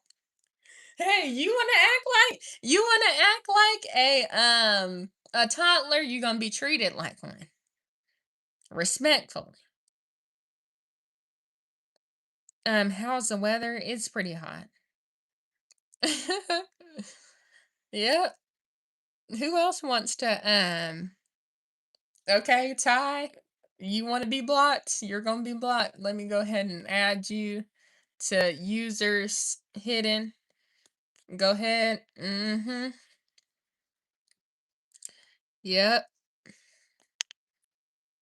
Somebody said, LOL, Tamara, you're gonna be a good mom. I hope so. I can't wait to have kids one day, but first I gotta get married now. I gotta have a ring on this finger before any of that. Somebody said, Tamara, don't sweat it. Haters will hate. That's what makes them jerks. Absolutely. And the haters, I don't mind y'all watching my channel. I get paid for you guys to watch me too. So thank you for stopping by. I really appreciate it. And something that I noticed is that people will hate on my channel and then I'll hear from them like 6 months later and they'll DM me and they'll be like, hey, I'm so sorry. I'm sorry I said that because you were right. And somebody said, Tamara, is Anthony still on house arrest? Yes, he is. He is I believe still on um house arrest. Somebody said when they start bullying, report them, don't just block them. Okay, that's a good observation. So, um, somebody said, please read my comment above. I don't know what your comment was. Let me see. Southern. Okay, I see. Hun, please don't judge all of us Texans by the people that were treating you badly. They probably weren't from here to begin with. Yeah, I don't think they were actually Texans. So don't worry. I understand Texas people. I have family who grew up here, and so I totally get it. Somebody said Tamara not playing tonight. Well, I'm just having a good time. That's all. I'm just having a good time. I'm just enjoying myself. Somebody, yeah, I'm not even gonna read that comment. Patrix. I know I didn't say that right, but I will. Hello from South Carolina. You're such a sweet person. Love your show. Be blessed and stay safe. All right. Amen to that. All right. So thank y'all for showing up tonight. I know it's getting late, and I said I was only going to be on here for a little bit. Okay. Do you guys want Pathetic timed out? Let me know. Okay, Pathetic. Yep. You're going in timeout. 24 hours. Think about your actions. Come back tomorrow with a better attitude. What do I do? Have I seen Sarah Fields? Absolutely. Her and I have been hanging out this whole time. Hey, Tamara, I adore your channel and think you're such a light in this world. Well, thank you. God bless you. Glad I found your channel. It's cool over here. Come on now. Dance if you love Jesus. Now, I do love him. I do love him, but it's 11:21 at night. And I, thank you, Jesus. Okay. I'm dancing. I'm dancing in my spirit. All right. I'm so glad I caught you live. This is nice. Do it more. I will. I've literally been working up to this. Trust me. Like, I have been doing probably 3 shows a day lately. Sometimes I try. Okay. It doesn't always happen, but I've been working up to it where I've been getting used to talking to you guys longer because when I first started my channel, April Chapman challenged me and she said, Tamara, you got to give them more than 7 minutes. Because I said, I can talk for 7 minutes. And at the time, I really didn't have much to say. Like, people who know me know that I'm, I'm a very, some people describe me as being quiet, but I do have conversations with people and I like having conversations with small groups and I can talk to big groups too, but I like settings better and one-on-one conversations. And maybe some of that is just my demeanor, but it took me a while to kind of get to this point, but I'm happy to be here. Shout out to April Chapman. Um I'm not worried about Patrick. Does it look like I care? Does it look like I'm losing sleep over something that somebody said who I don't know, who probably didn't even have a profile picture? I'm not losing any sleep. I got too much to be thankful for. Somebody said, yes, need to see you more for sure. Thank you, Southern Sweets too. Says I watch every post. You have an amazing presence around you. God bless you. Thank you. Somebody said, work your own way. I know that's right. Tomorrow we love you. Okay. You know, there used to be somebody who was a friend of my aunt who would call me tomorrow just to get under my skin. But I know you weren't saying that for the wrong reasons. Um, we love you. We love you. Keep up the good work for America, proof of residential proof of the country. God bless you. God bless you too. God bless America. We're celebrating 250 years. What else is going on? Have you tried to connect with Matt Walsh at the Daily Wire? He's talked a lot about this case. I have not. Why is he able to be on house arrest? That's a good question. Please, I'm trying to figure that out too. Like, if you know the answer, let me know. What time does the trial start tomorrow morning? 9 a.m. And we're more than likely gonna get there at 4 a.m. So that's the plan. Somebody said, I love the work you do. God bless you. American flag. Were you able to speak to Jeff? I wasn't. No, I was not able to speak to Jeff. He doesn't know me, but Megan does. Um, her and I are Facebook friends and have kept up with each other.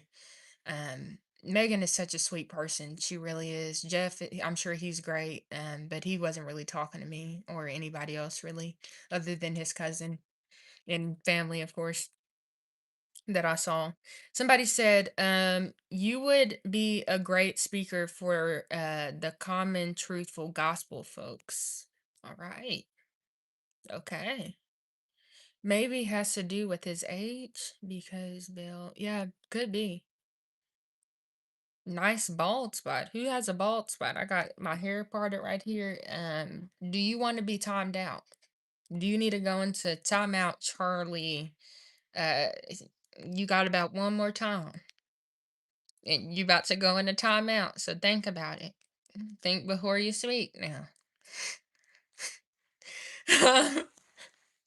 Somebody said, how many days is the trial set for? That's a good question. About 2 weeks, so 10 actually 12 days because Saturdays are included.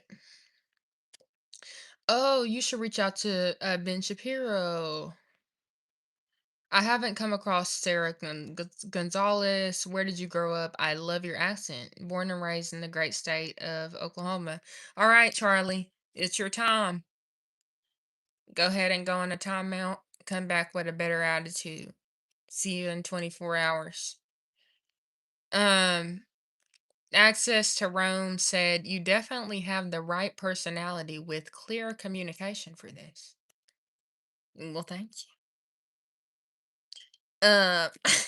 Somebody said talking about somebody said the bald spot guy was looking in the mirror. Well, I mean, at some point, you got to look at the man in the mirror and ask him if he needs to change his ways. Come on. Somebody said your eyelashes and nails are very pretty. Well, thank you. God bless you. I listen to you, but I usually don't say anything. Well, thank you for saying something tonight, Kathy. God bless you. Um, I'm sorry, I'm behind on times. What is the trial for? If I want to look up the info. Carmelo Anthony with a K, look him up and you'll find out. Remington, you don't need to be blowing me kisses. I don't have any use for trolls, hun. All right. Well, somebody's getting checked in the comment section. And well, they just got checked. Somebody said Team T.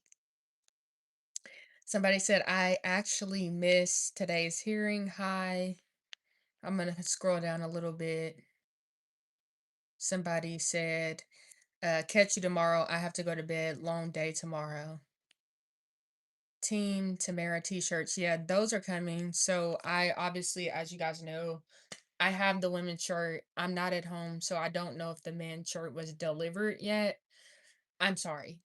I really am. I'm behind on getting this store put up because I wanted to see the men's shirt before I started it. Like actually like I guess turned on the store so you guys could buy stuff. I need to see my product in person. Obviously I designed the shirt.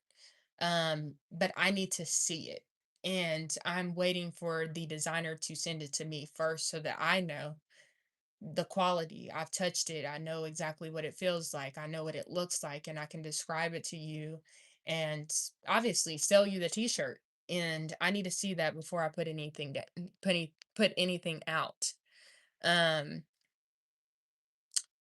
and Somebody said what is with the black headband thing on your hair? Well, It's just a headband. I mean, I would say it looks better when my hair is full out curly and then I put it on, but I just decided to wear it tonight because my hair was kind of puffing up here and I was trying to lay it down because obviously you guys know my hair is naturally curly.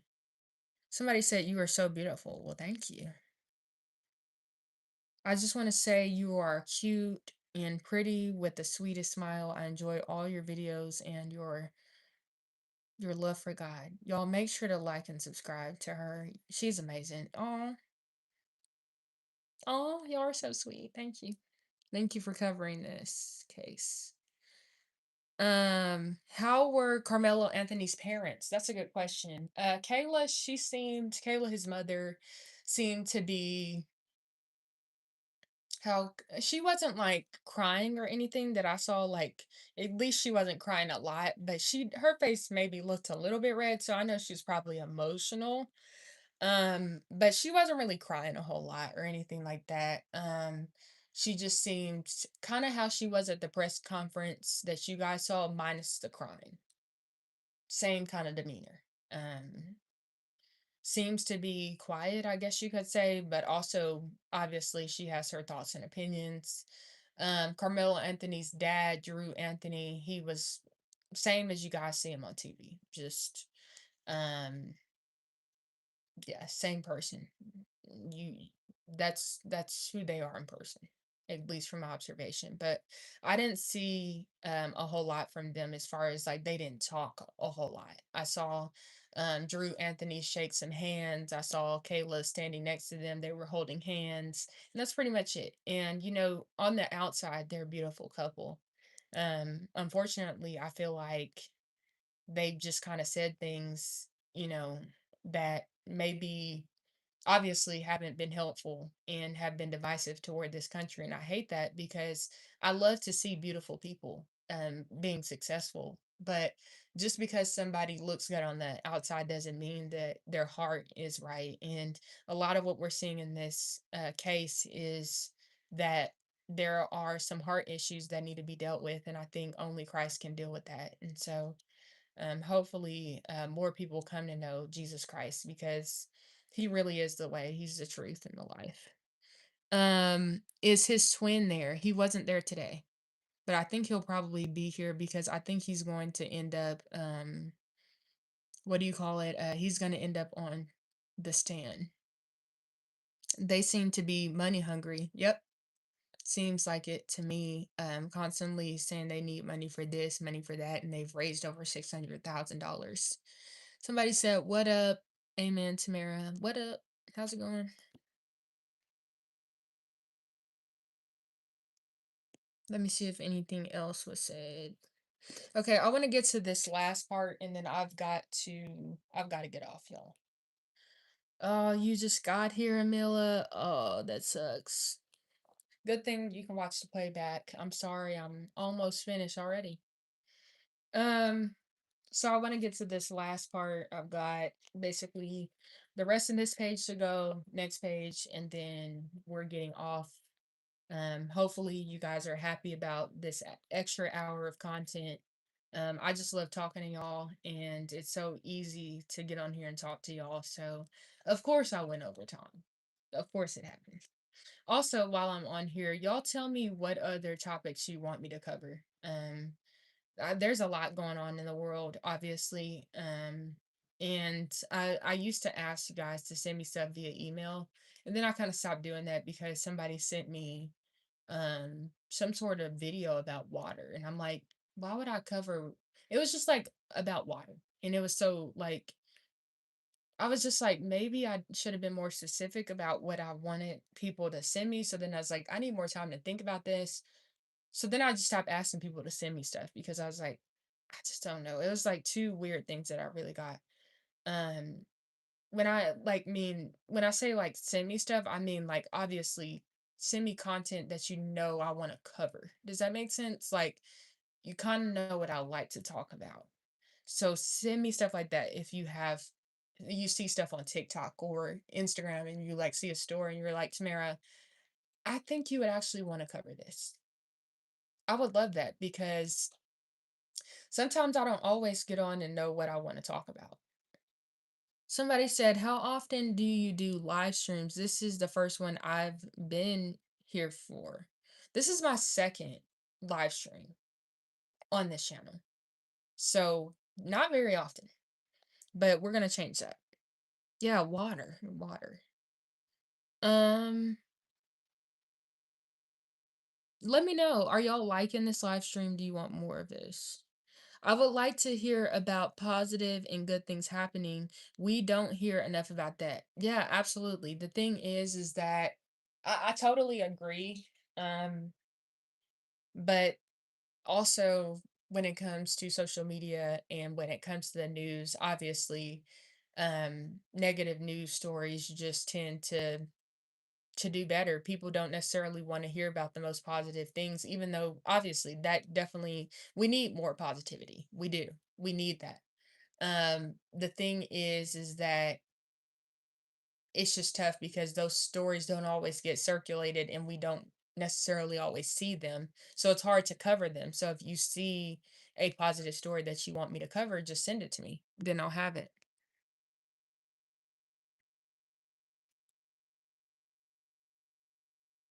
Somebody said Candace Owens, the Lord told me to stop watching her. All her content has this spirit of confusion all over it. And that's exactly why I haven't really talked about her in probably since last week or whatever, because I'm kind of done with that situation. Not saying I won't ever comment on it, but I just don't really care too much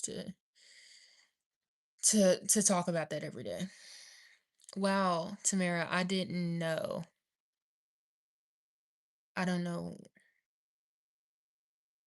Bringing faith back to America. Okay. All right. We'll have to figure that out for sure. Somebody said, I got on late, but live stream is good format tonight since you are on the road. Do you have an actual business email? It is in my bio. So feel free to check it out. Totally valid. Somebody said, I have no idea. Oh, probably the Canvas stuff. Yeah. Maybe I am feeling fatigued. I don't know. Hi, Tamara. Greetings from Zimbabwe. And then thank you, Southern Sweets, for sending a $19.99 super thanks or super chat.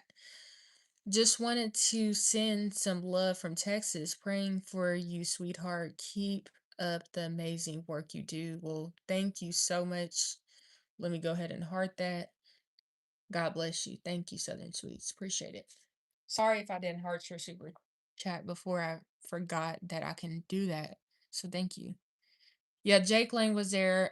You can go watch my other live. This is my third live. Sorry. I forgot I did a live earlier today. You guys can go watch the other live I did today if you want to watch Jake Lang's situation.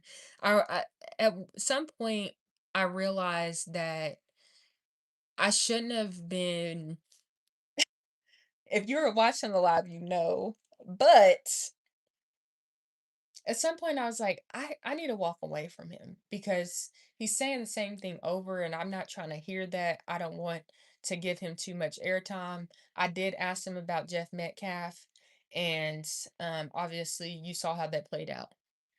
Somebody said, I just want to say it's awesome that you respond to everyone in the comments. It shows you genuinely care about your viewers and their input.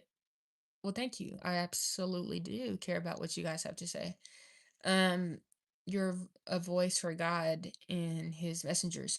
Okay, I really, really appreciate everybody. I really do. Okay, so with that being said, let's finish this. I'm getting tired.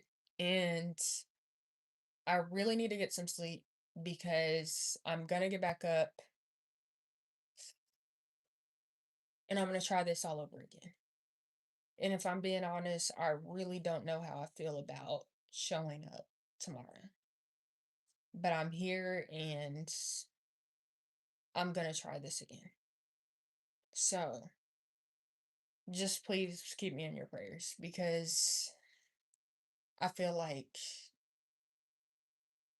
it's a lot.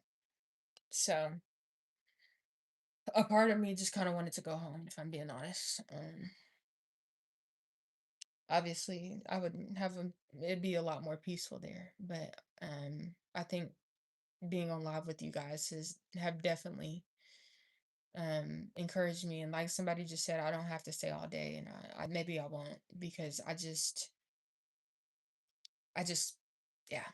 And I just realized I forgot to post all this content. I'm so sorry. There's like 5 videos that I took, 5 or 6 or 7 videos that I took that I want to upload. So if you see me uploading content tomorrow, that's why. I just need to make sure that I save it while I'm here, so that I can upload it because the reception, the service isn't good at the courthouse. And also you can't bring your phone in the courtroom, of course. um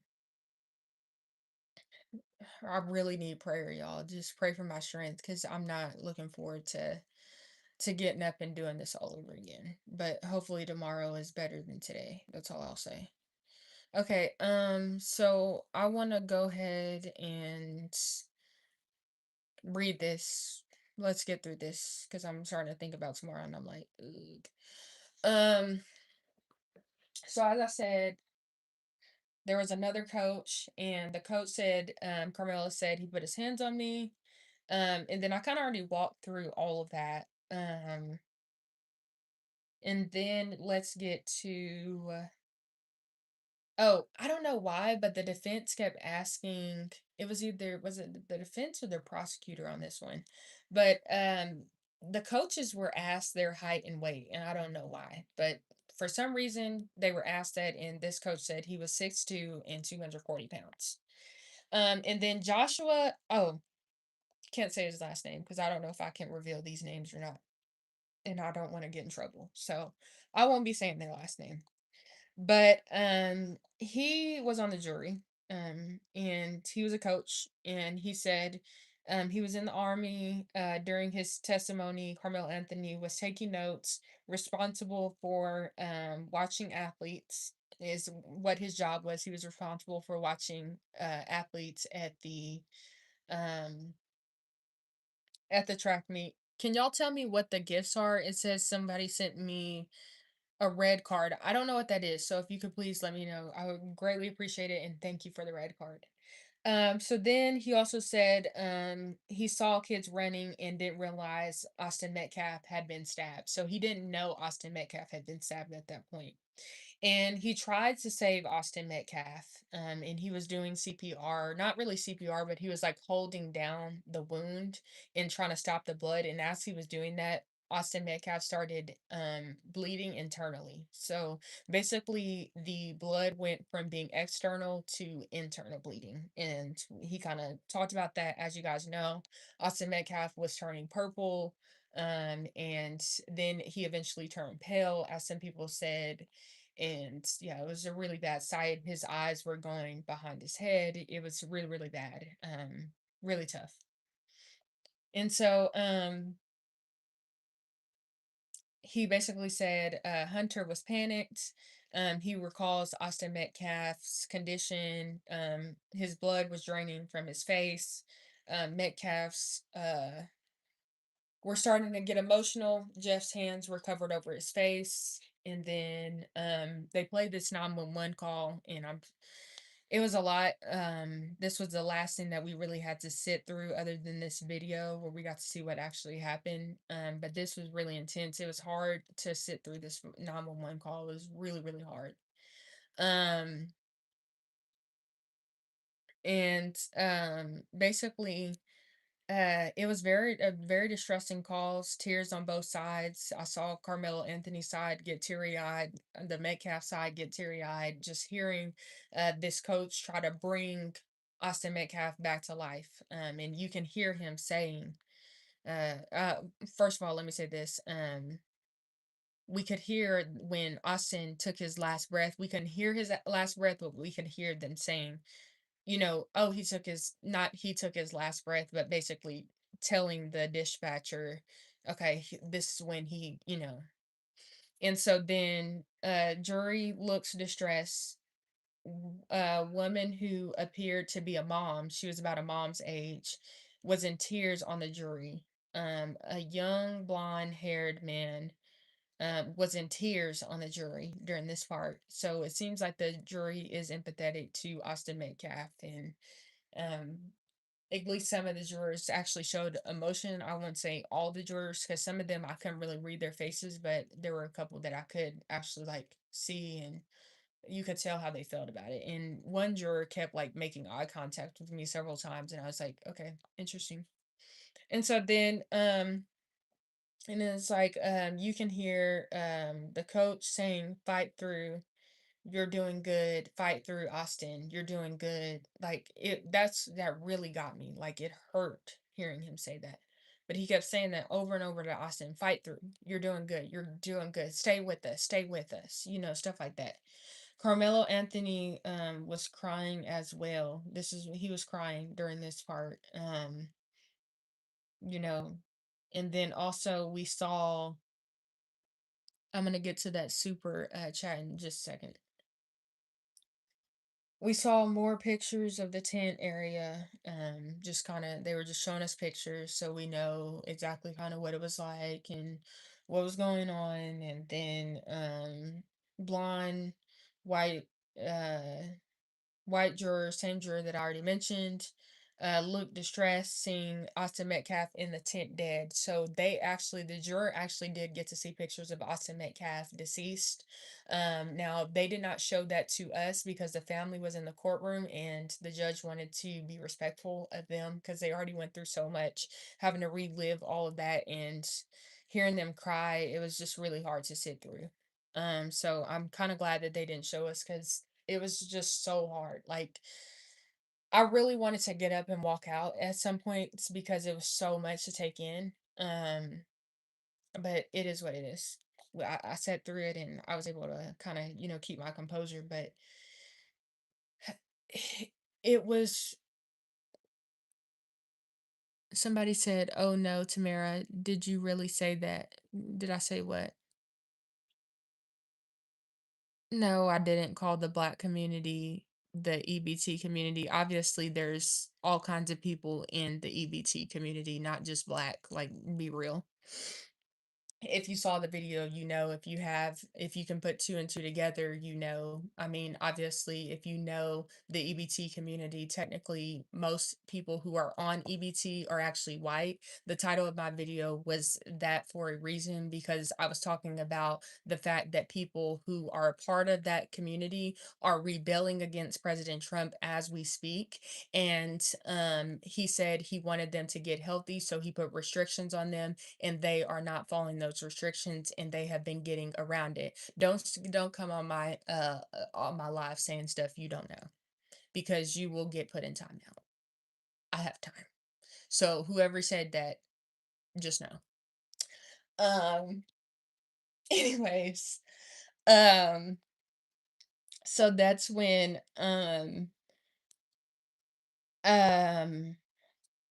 he said you can hear obviously the coach saying fight through, you're doing good. And then the entire jury looks distressed. I feel like I have a weak stomach at this point, and that's kind of how I felt in that moment. And then they showed us a jacket with Austin Metcalf's blood on it, and that was really distressing. Then they showed us a West Side video, couldn't make out much. Josh didn't know anyone, and I don't know why I wrote that.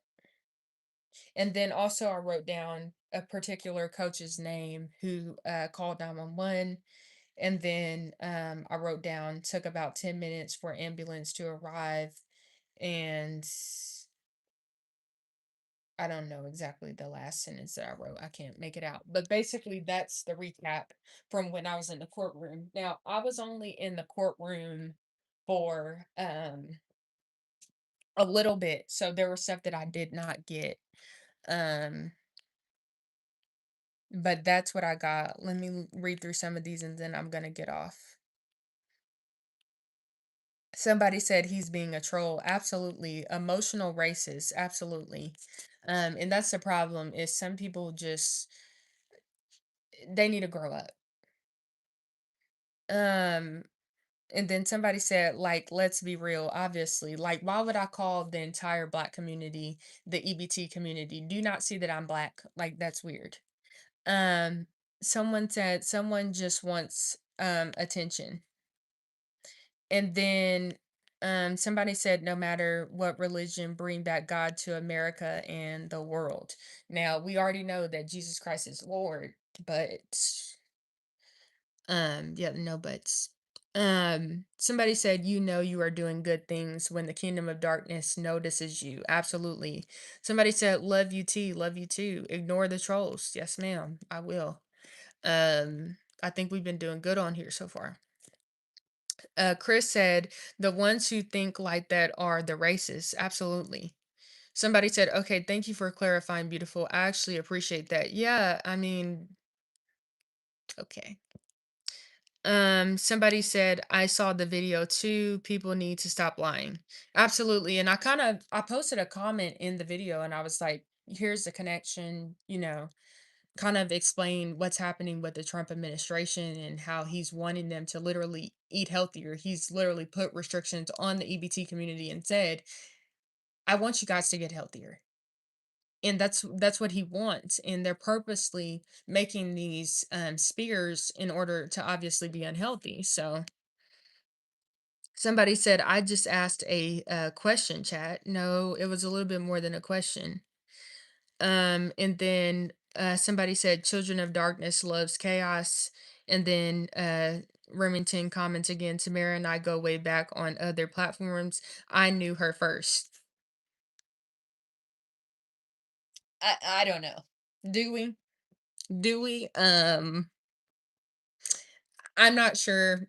I don't know exactly. You have to remind me where where we go way back to. But if we do, hi, hi, hi, hi, cousin. Um, so this says Children of Light love clarification, stupid. Absolutely. I mean, there's nothing to hide. It just, I would think people would have a level of common sense, but I realize that common sense is not common. And it's just like, you should be able to put two and two together. Somebody said, are you married? Not yet. Somebody said yes, and they aren't really worth the time. Evil trash doesn't impress me. Jen said, thank you for the recap. Oh, thank you, Jen. Or you're welcome, Jen. Thank you for being here. I appreciate it. Somebody said, I appreciate those who truly want clarification, not just starting drama. Absolutely. Like, we don't have time for that. Trolls love chaos. 123 needs a timeout. 123, literally, if you pop up again and I see something, timeout. You're gonna have to think about your actions and come back tomorrow. Um, Joseph, coat of many colors, many races, covered from their forefathers' past sins and curses on their bloodline, therefore being annulled, canceled through, canceled out through the blood of Jesus Christ. Okay, nice. This is not racist. Adults are still it up. Absolutely. Because of all you showed in your video and the only people you addressed. Yeah, I mean, I'm black, so obviously some of my videos are about black people because I'm black and I relate to being black. So, I mean, you should be able to put two and two together. And I also show um the most entertaining things that I see. And sometimes obviously I find black people very entertaining. I'm black. Like, what do you mean? Um, somebody said hi. Hello. Somebody said hi, just tuning in from Scotland. God is key, amen. I'm single, self-sufficient, and independent. All right. Thank you for letting us know. Access to room. Yeah, that was definitely the enemy. Absolutely. But at the same time, I like when people ask me questions and if they need clarification and I'm here and I can answer that, absolutely. I want to be a resource and I want to be able to answer it. Joseph Coat of many colors, many races. Awesome. I'm new to this channel. You're so very beautiful, pretty, and lovely. And also like your hair. Thank you. The enemy accuses. Absolutely. Saved Black African American Christian technology, or excuse me, technically wearing adorned with Joseph coats. I'm not sure about all of that, what they mean by that. I'm definitely gonna like and subscribe for you. We will follow you.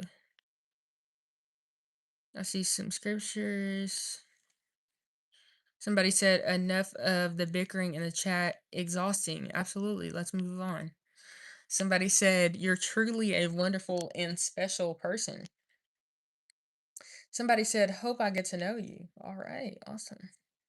Somebody said, I want to be respectful to you always when I'm talking to you on your YouTube channel. You deserve to be loved, cherished, and respected at all times. Thank you. I appreciate that. Um, Bring light to the darkness. Have a great night, sweetheart. Praying for you tomorrow. Don't let the devil get to you, hun. God sent you here for a reason. Super happy to see you tonight. Thank you. I really appreciate that. Um, Somebody said the way you embrace your femininity is so attractive. Well, thank you.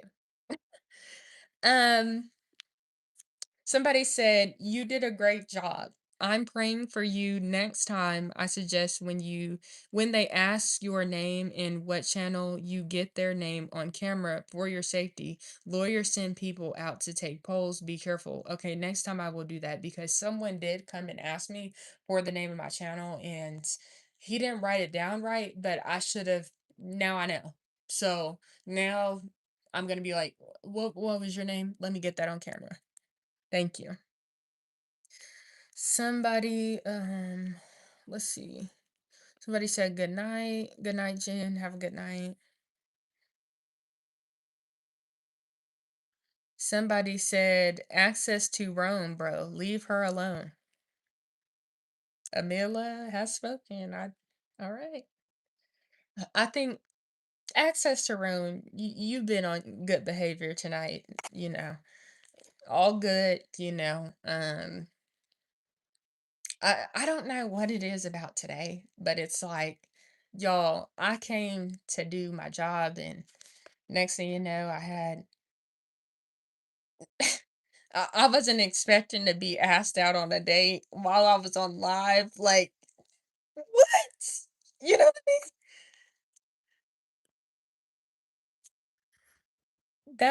That situation was just something. 1, 2, 3, timeout. 1, 2, 3. I haven't seen you pop up yet, but if you do, and I see something, you're gonna be in timeout. So think about it. You are a true inspiration. Okay, I feel like I'm gonna read this one, a couple more comments, and I gotta go. Somebody said, "LOL, I said that because I thought he was being weird. My bad. I know there are strange people on the internet, but you can handle yourself, so I apologize to both." Girl, you're good. Don't worry about it.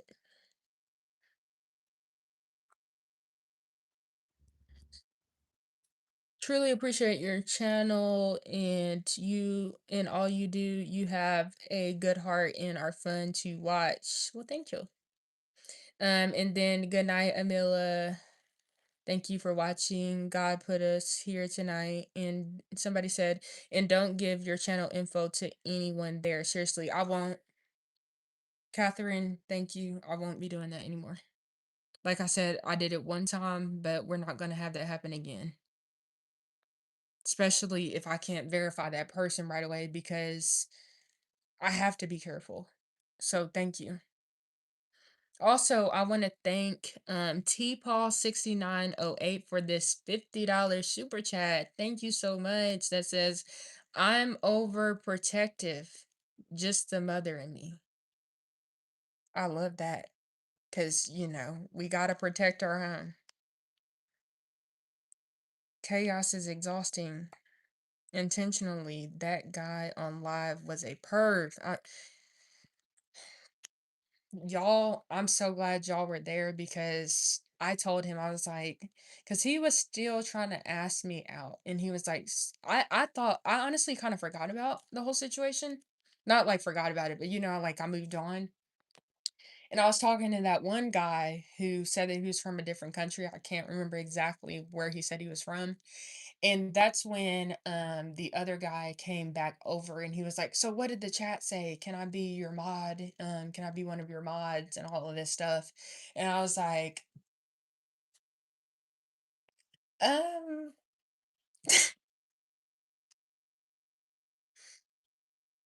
beautiful black female. Jesus loves you. Thank you. All right, it looks like I've got my last time out of the night. Guess who it's going to? Oh, see, true crime fanatic. You're about to go in timeout, you know? I was about to have to put you up against the wall and say, look at the wall. 24 hours. Timed out, but you were just joking, so that was funny. That was funny, I guess. Yep, a bad girl. Come on now. Um, Somebody said Remington needs to go. I haven't seen him again. Where is he? Did I skip him? Is he still in here? Somebody said, Access to Rome said, I appreciate how your chat defends you. Yes, protect her at all costs. As I said, I have the best subscribers on the entire internet. You guys are like basically extended family at this point. Like, I appreciate all of you. Somebody said, yeah, don't lose your own subscribers, true crime. Yeah, tonight I've just been timing people out. Like, I'm not necessarily saying that I'm gonna block you. You're just gonna go into a 24-hour timeout if you're saying something disrespectful, and then you can come back again tomorrow with a better attitude. If you come back with a better attitude, we're good. You start over. But if you come back and someone notices you in the chat and they notice you tonight, and you come back tomorrow if I go live and you're having that same attitude, guess what? Guess what? That's when you're gonna find out. So the theme is mess around and find out, basically. Um, s- Thank you, LC77, for this $2 super chat that says, we plead the blood of Jesus in Psalms 91 over you, T. Thank you. I appreciate it. Okay, y'all. I really appreciate it, everybody. I appreciate you too, true crime fanatic. Have a good night. Definitely. All right, y'all. So that's pretty much all I have to say. I want to thank you all for your love. Good night, everybody. This was fun. Let me know if you want more live chats like this. I may just jump on sometime and just talk to you guys about whatever's going on. But tonight we had a topic, so I like that. I like when we have something to talk about. Um, but anyways, that's all the updates I have for you. Um, I could probably stay on here all night, but I gotta go. So I love you guys. Thanks for watching. Be sure to hit the like button, subscribe button, join the conversation below. Thank you for watching. Thank you for praying for me. And thank you for supporting me while I'm here. It really means a lot. And just supporting me on a daily basis. It always is appreciated. So thank you. Good night, everybody. And somebody said, can I subscribe to your channel? Absolutely. I would love for you to.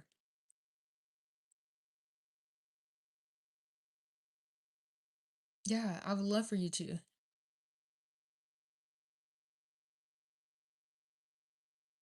And Jennifer, you're right. Definitely will keep that in mind. Okay, I really gotta go. So I love you guys. Thanks for staying to the end. Um, I'll talk to you later. Love you. Talk to you later.